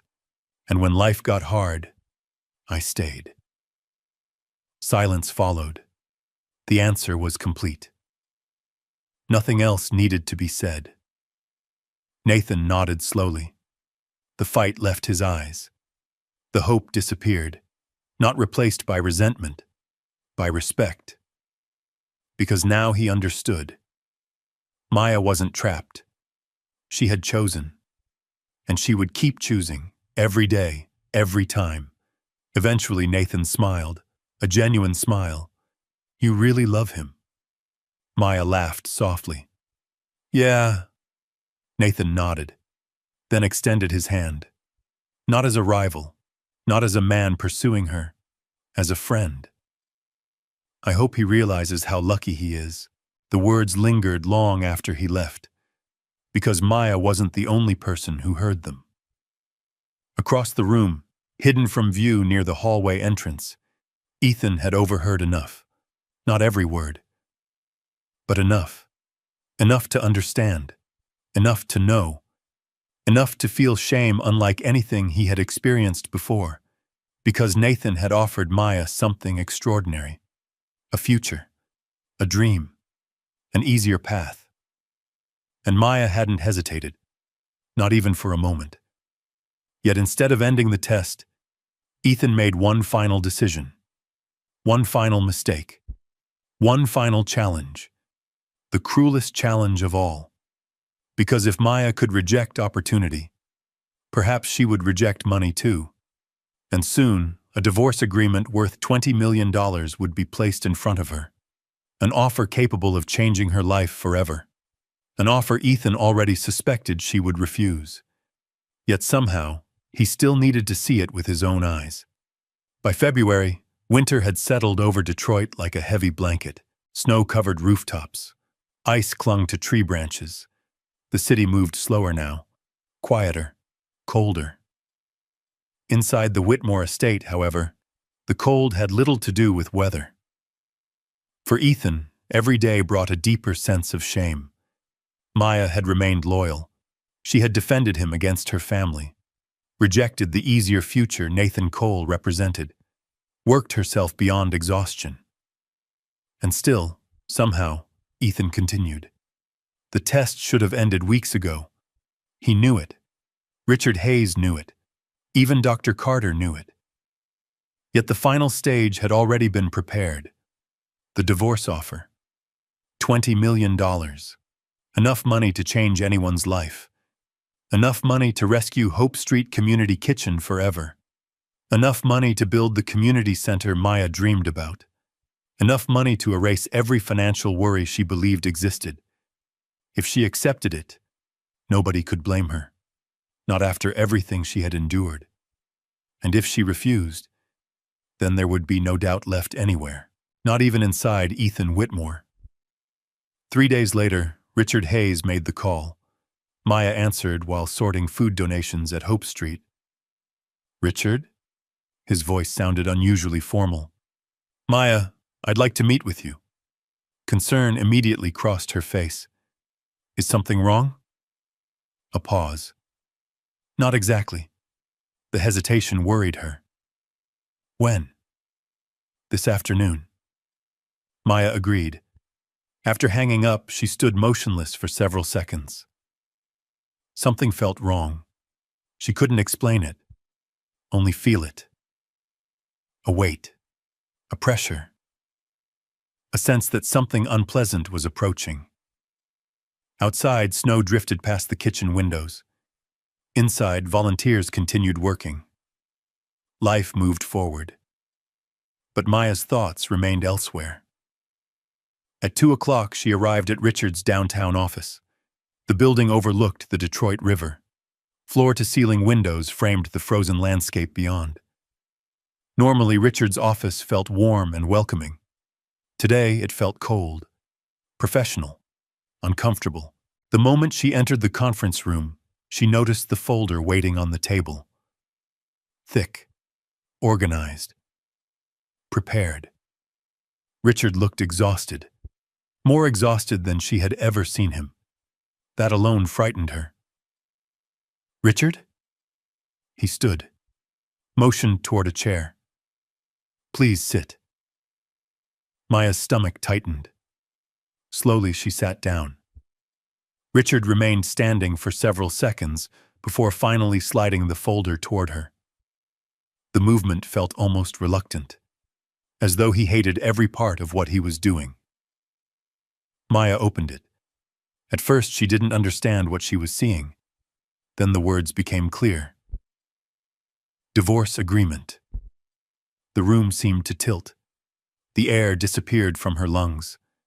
For several seconds, she simply stared, unable to process it, unable to understand, unable to believe it.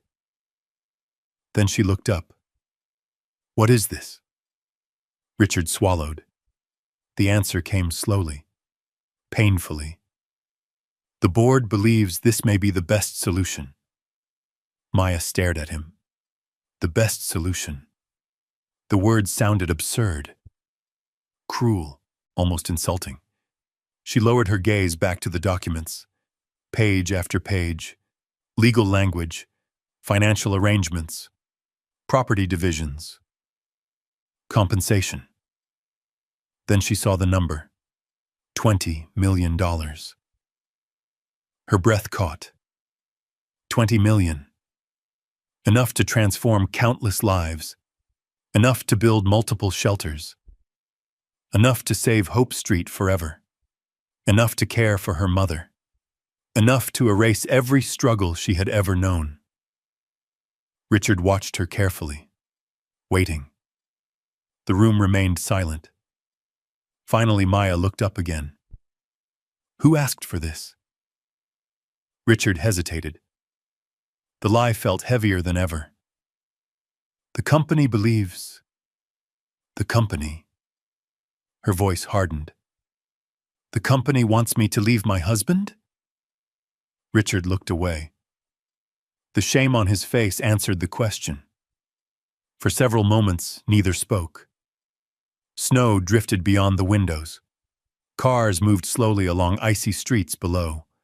The city continued existing, completely unaware that a marriage was being measured in dollars. Finally, Richard spoke. "You've sacrificed a lot." Maya laughed. A short, bitter laugh. The sound surprised even her. Richard continued. "Nobody would judge you."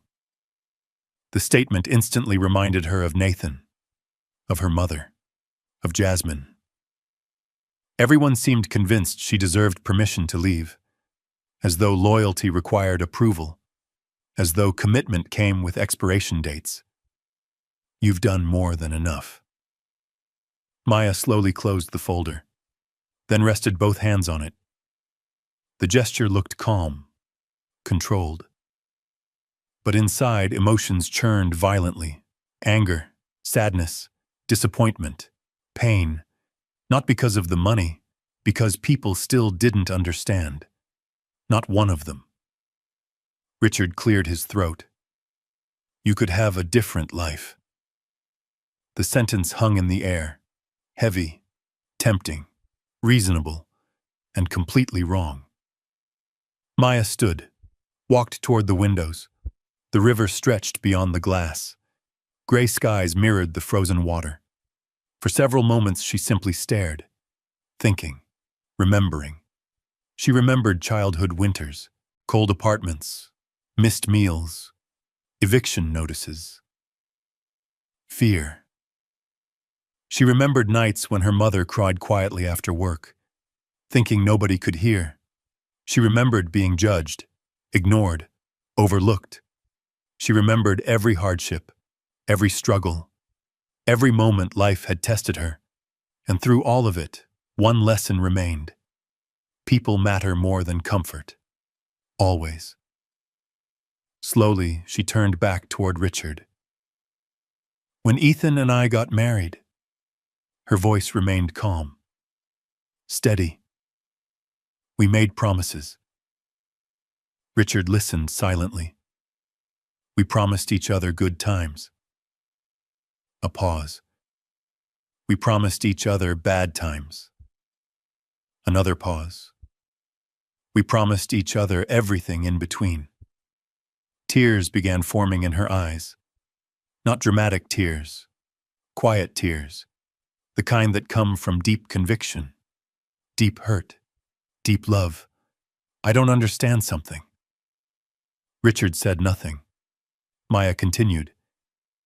If I stayed when things were easy, her voice softened. Why would I leave when things became hard? The question echoed through the room. Richard had no answer, because there wasn't one, not a meaningful one. He looked down at the table, ashamed. Maya took a deep breath, then another. Finally, Richard tried one last time. You could build your dreams. The words almost worked, not because they tempted her, because they hurt. The community center, the shelter, the programs, everything she had ever wanted, everything she had sacrificed.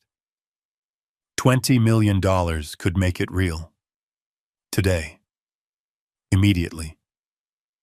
The realization stung. For one brief moment she imagined it. Children with safe places to sleep. Families receiving help. Communities transformed. All possible. All waiting. All within reach. Then she thought about Ethan. Not the billionaire. Not the businessman. Her husband. The man she loved. The man she believed was suffering. The man she believed needed her. And suddenly, the decision became simple again. Maya walked back toward the table. Richard watched carefully. Hope and dread mixing together. She picked up the divorce papers. The room became silent. For 1 second, Richard thought she might sign. Instead, she slowly tore the first page in half. The sound echoed sharply. Richard closed his eyes. Another page. Rip. Another. Rip. Another. Rip. The papers fell across the conference table like snow, white fragments covering polished wood. Maya continued until nothing remained. Only pieces. Tiny pieces. The room remained completely silent. Finally, she looked directly at Richard. If I wanted money, her voice trembled slightly, I would have left months ago. Richard lowered his gaze, ashamed. Because she was right. Every single test, every single challenge, every single opportunity. She had refused them all, without hesitation, without conditions, without reward. Maya gathered her coat, wiped away a tear, then headed toward the door. Before leaving, she stopped. One final sentence, one final truth. I don't love Ethan because of what he owns. The room remained still. I love him because he's Ethan. Then she walked away. Richard remained seated long after she disappeared. The shredded papers covered the table.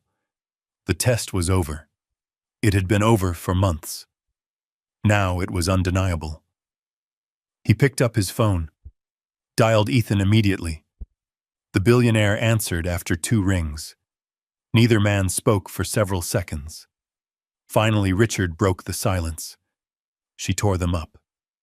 Across the city, Ethan closed his eyes. Pain flooded through him. Not relief, not victory. Pain. because the woman he loved had once again proven herself, and once again he had forced her to suffer for it. What did she say? Richard looked down at the shredded documents. His voice softened. She said she loved you. The silence that followed lasted a long time. Then Ethan whispered something Richard barely heard. I don't deserve her. For the first time since the test began, Richard agreed completely. And as Maya drove home through falling snow, unaware that Ethan already knew what she had done, the final piece of the illusion collapsed. There was nothing left to prove, nothing left to test, nothing left to question. Only the truth remained. And within days, Ethan Whitmore would gather everyone he loved in one room. His lawyer, his doctor, Nathan Cole, Maya, their families, everyone. Because the lie could not survive any longer. The confession was coming. And when Maya learned the truth about the past 8 months, the pain waiting for her would be far greater than any challenge she had faced so far. For 3 days, Ethan Whitmore barely slept. The mansion remained quiet. Too quiet. Every room seemed filled with ghosts. Ghosts of conversations. Ghosts of sacrifices. Ghosts of moments he could never undo. Every time he saw Maya walking through the halls carrying groceries, answering calls from Hope Street, or helping him into bed, guilt twisted deeper inside him. The test was over. It had been over for months. The only thing still alive was the lie. And now the lie felt unbearable. The woman he loved had passed every challenge imaginable. She had stood beside him through disability, through financial ruin, through humiliation, through loneliness, through temptation, through opportunities worth millions. And still she remained. Not because she had to, because she chose to. Again, and again, and again. By the 4th morning, Ethan finally made his decision. No more delays, no more excuses, no more tests. The truth would come out, no matter what it cost. That afternoon, he called Richard Hayes, then Dr. Carter. Both arrived at the estate within hours. The meeting lasted less than 20 minutes, mostly because neither man wanted to discuss it anymore. Richard looked exhausted. You should have done this months ago, I know. Dr. Carter folded his arms. You already had your answer.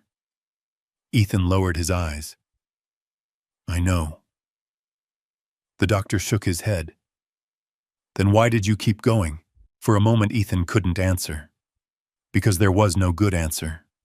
Only fear. Only insecurity. Only weakness. Finally he spoke. I wanted certainty. Richard laughed bitterly. And now? Ethan looked toward the window. Snow drifted across the estate grounds. The world outside looked peaceful. Beautiful. Still. I've never been more certain of anything in my life. Silence followed. Then Richard sighed. What happens now? Ethan took a deep breath. I tell her everything. The attorney nodded. Good. Then Ethan surprised both men. I want everyone here. Richard frowned. What do you mean? Maya. He counted slowly. Her mother. Jasmine. Another pause.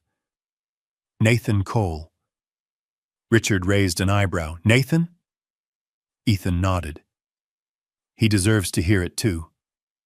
The lawyer understood immediately, because Nathan had witnessed part of Maya's loyalty, part of her sacrifice, part of the truth. Ethan continued, and a few close friends. Dr. Carter looked skeptical. You want an audience? No. Ethan's voice softened. I want witnesses. Witnesses to his failure. Witnesses to Maya's victory. Witnesses to the truth. Invitations went out that evening. Nobody received many details. Only a request, an important announcement, a gathering at the Whitmore estate. Nothing more. Curiosity spread quickly. By the following afternoon, everyone had arrived. The mansion's grand living room felt unusually crowded. The fireplace crackled softly. Snow drifted beyond towering windows. The atmosphere felt tense, uncertain. Maya sat beside Ethan. Her mother occupied a nearby sofa. Jasmine sat next to her. Nathan stood near the fireplace. Richard and Dr. Carter remained close together. Several longtime friends filled the remaining seats. No one understood why they were there, least of all Maya. She glanced toward Ethan. "You going to tell me what's happening?" Ethan attempted a smile. Failed. His hands trembled slightly. The sight immediately worried her. "You okay?" He nodded, not trusting himself to speak. The room slowly settled into silence. Outside, winter sunlight reflected across the snow-covered grounds. Inside, every heartbeat felt loud. Finally, Ethan cleared his throat. Everyone turned toward him. The moment had arrived. And suddenly, he wasn't ready. Not because he feared judgment, because he feared hurting Maya. Again. The realization nearly stopped him. Almost, but not quite. He forced himself forward. "Thank you for coming." His voice sounded strange, thinner than usual. "We're here because I need to tell you something." The room became still, very still. Ethan looked directly at Maya. Immediately her expression changed. Something in his eyes frightened her. A deep breath, then another. Finally he spoke. 8 months ago. His voice cracked. "I made the biggest mistake of my life." Maya frowned. Confusion crossed her face. "What are you talking about?" Ethan swallowed hard. The words refused to come. Richard looked away. Dr. Carter stared at the floor. Nobody wanted to witness this, yet everyone needed to. Finally, Ethan forced the truth into the room. The accident was real. Maya nodded slowly, still confused. But my injury wasn't. Silence. Complete silence. Nobody moved. Nobody breathed. The words seemed to hang in the air. Impossible. Meaningless. Maya blinked. Once. Twice. Then frowned. "What?" Ethan felt his chest tightening. The next sentence hurt even more. "I was never paralyzed." The room froze. A gasp escaped from Maya's mother. Jasmine stared. Nathan's eyes widened. Maya simply sat there, motionless, like someone hearing a foreign language, like someone hearing nonsense, like someone waiting for a punchline. But no punchline came. Only silence. Heavy silence. The kind that changes lives. Slowly, Maya looked around the room. Richard, Dr. Carter, everyone. Their faces told her everything. No one was surprised. No one was confused. Which meant they already knew. The realization hit her first, before the truth fully did. Then color drained from her face. "You mean?" Her voice barely existed. Ethan nodded. Tears already filled his eyes. "You can walk." The sentence sounded broken, small, childlike. The room remained silent. Ethan closed his eyes, then opened them again. Slowly, carefully. He placed both hands on the wheelchair. For months, it had been his prison, his disguise, his lie. Then he stood.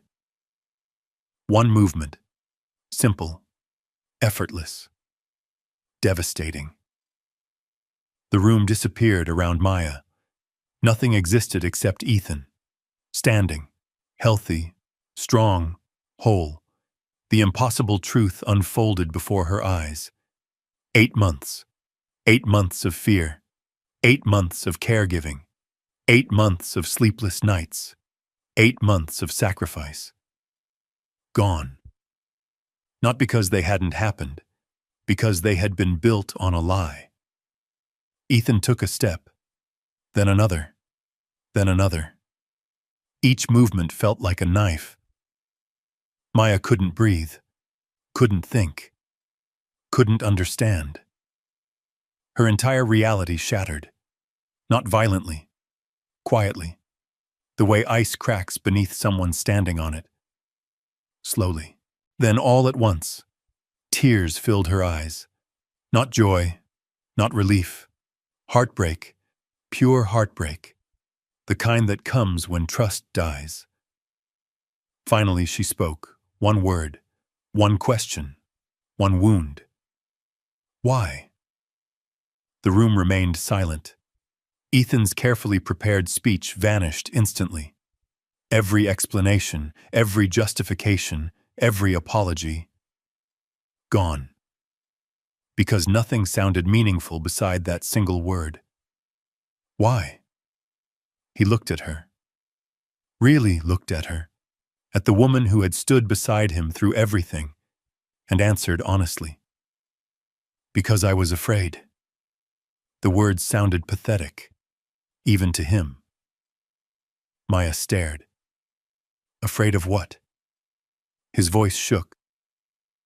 That you loved my money more than me.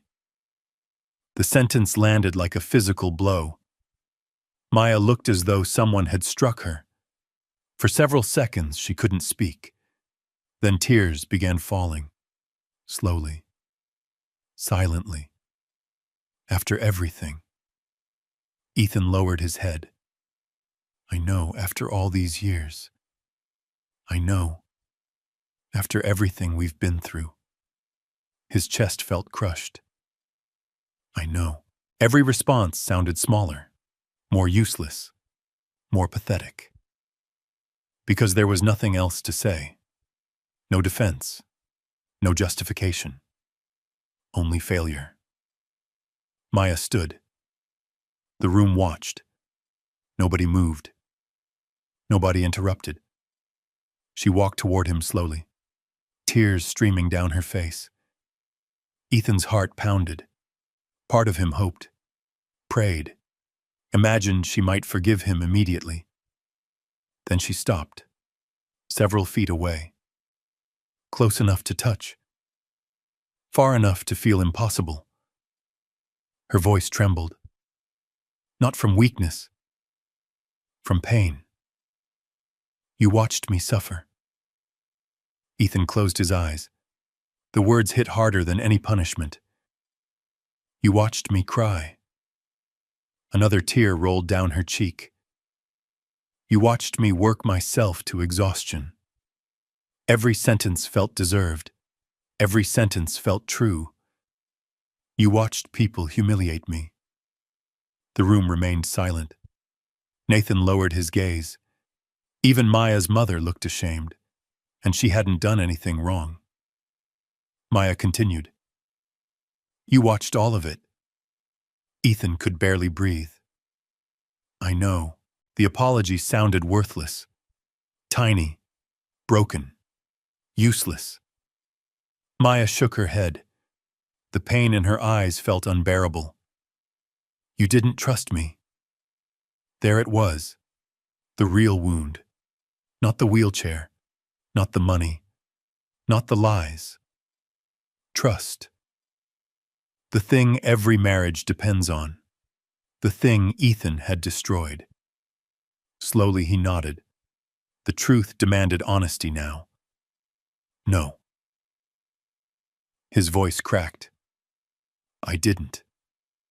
The words shattered whatever remained.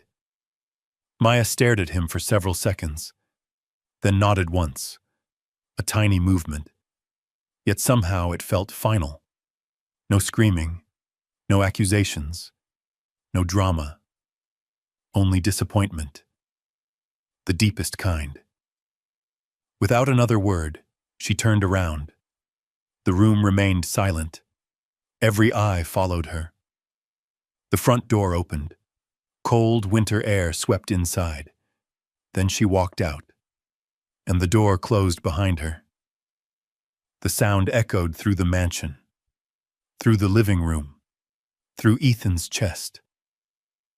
Nobody spoke, not immediately, because there was nothing to say. No victory existed here, no celebration, no satisfaction. The test had revealed the truth, but not the truth Ethan expected. Yes, Maya loved him. She always had. She always would. But the test had revealed something else, too. The person who failed wasn't Maya. It was him. And as the silence settled over the mansion, Ethan Whitmore realized something terrifying. For 8 months, he had been afraid of losing his wife.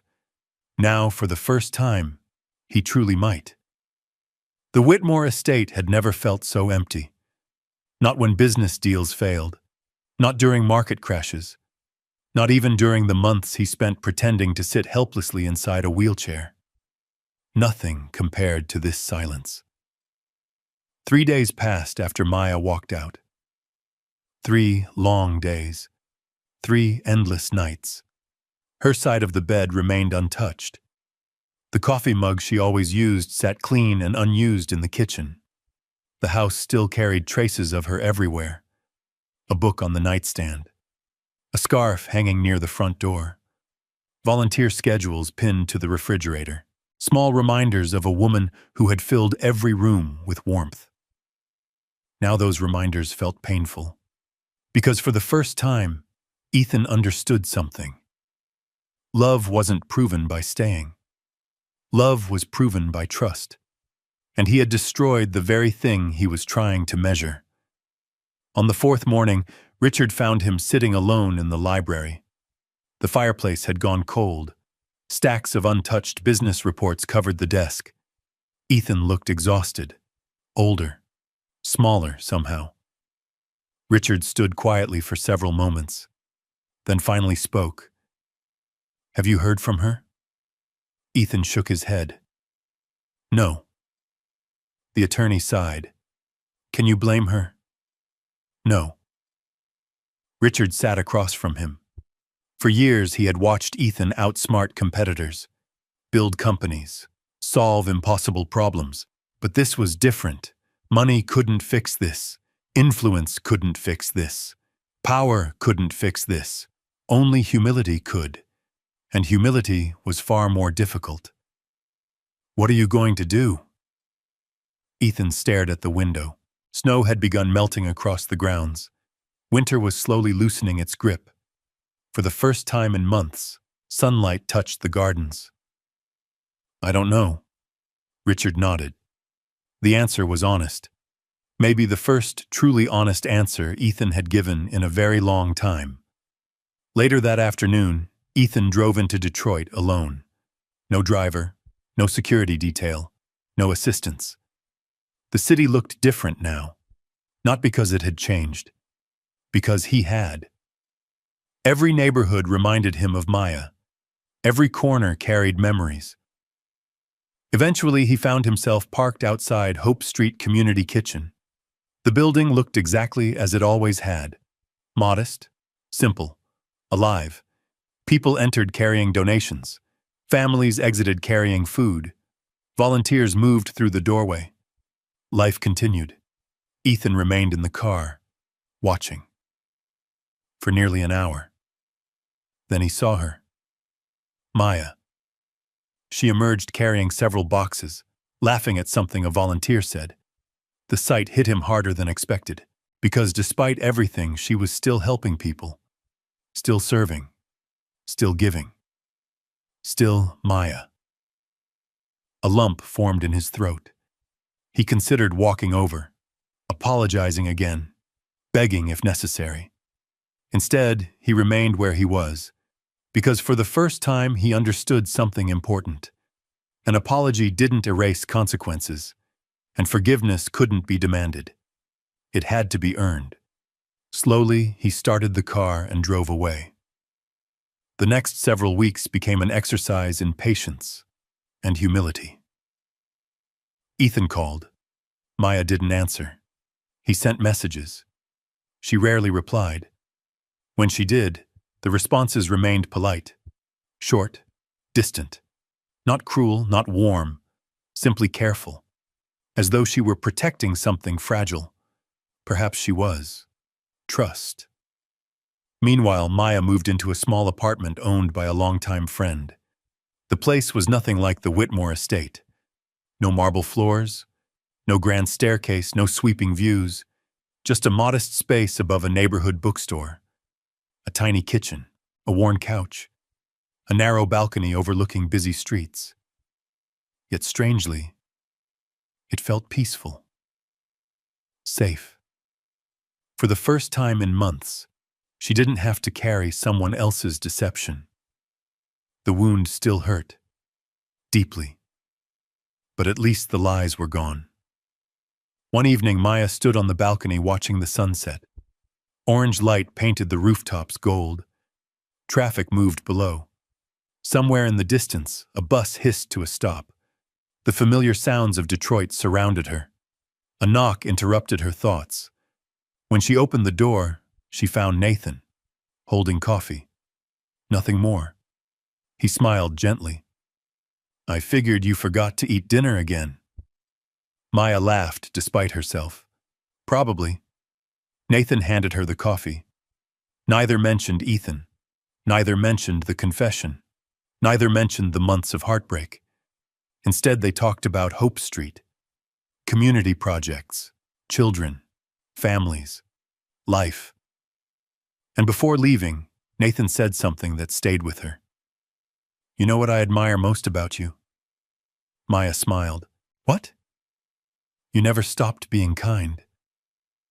The words lingered long after he left, because kindness had become difficult lately. Very difficult. Yet somehow she kept trying.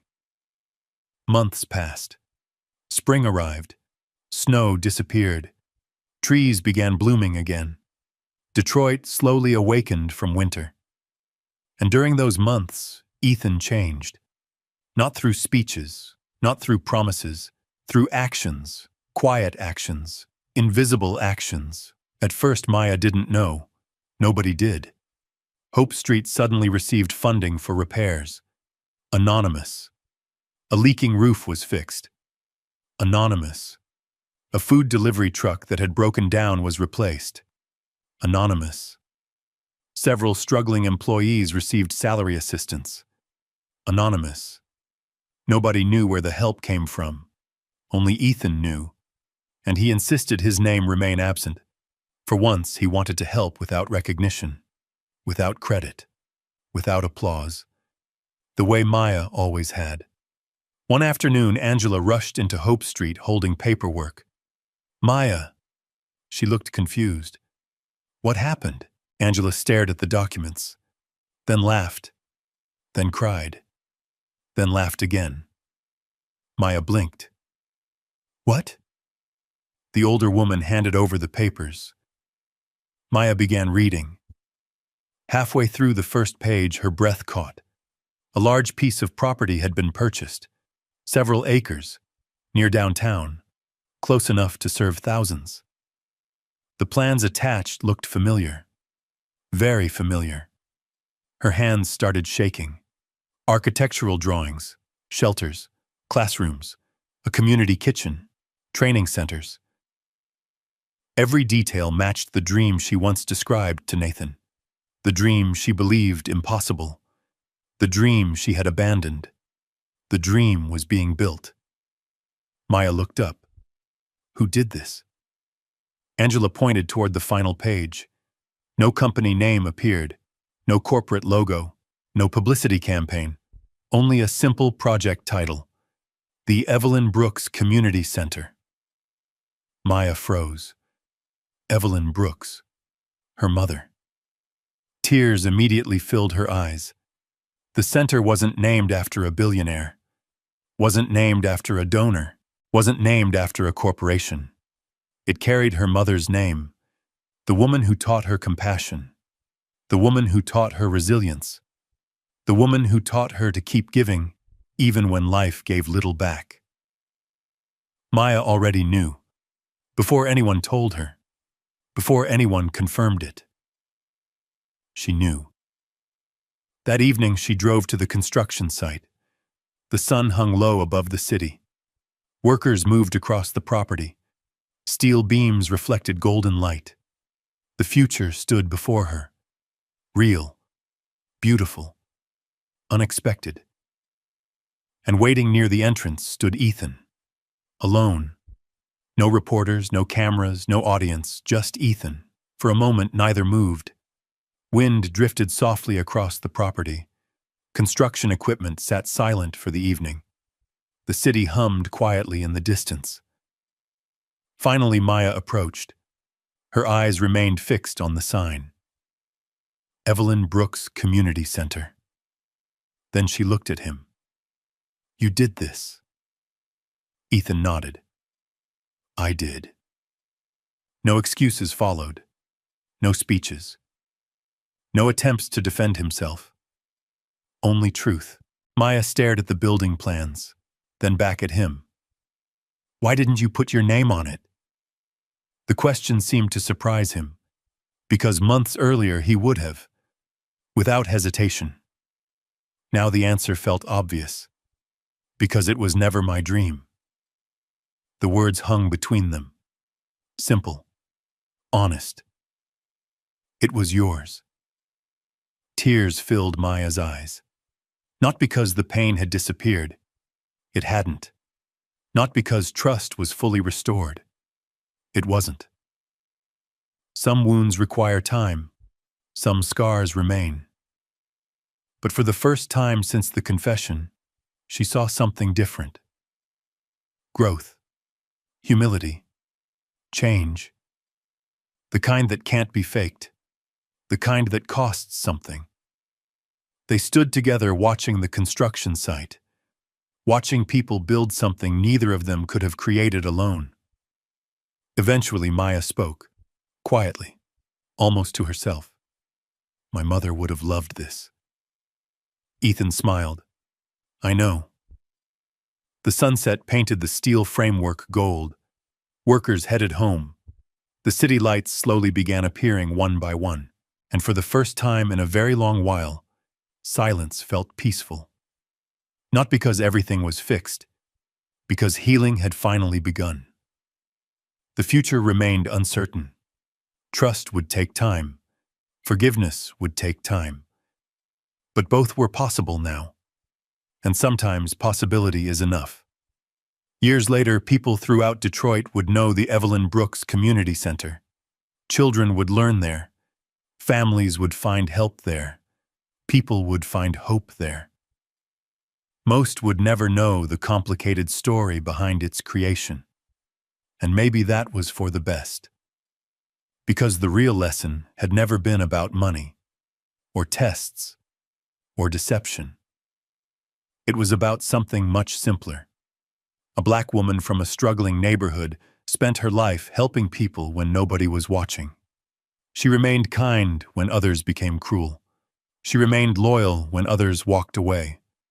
She chose love when easier options existed.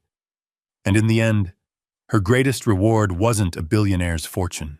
It was proving that a faithful heart cannot be measured by wealth, nor tested by fear. Because real love doesn't need examinations. It doesn't need traps. It doesn't need proof. Real love simply stays. And that was the lesson Ethan Whitmore finally learned from the woman who changed his life forever. If this story touched your heart, leave a comment and let us know where you're watching from. When Maya stood in front of the sign that read, "The Evelyn Brooks Community Center," and realized Ethan had chosen her mother's name instead of his own, she finally saw something he had never shown her before. Humility. Not perfection. Not wealth. just a man learning how to love without needing proof. This story reminds us of the cost of suspicion and the weight of regret. Ethan spent months testing Maya's heart, only to discover that the real flaw was never in her loyalty. It was in his inability to trust what had already been proven through actions. Think about one person in your life whose actions have been speaking louder than their words. Maybe today is the day to stop looking for more proof and start appreciating what they've already shown you. And if you're the one carrying regret, remember Ethan's final lesson. Real change doesn't begin with promises.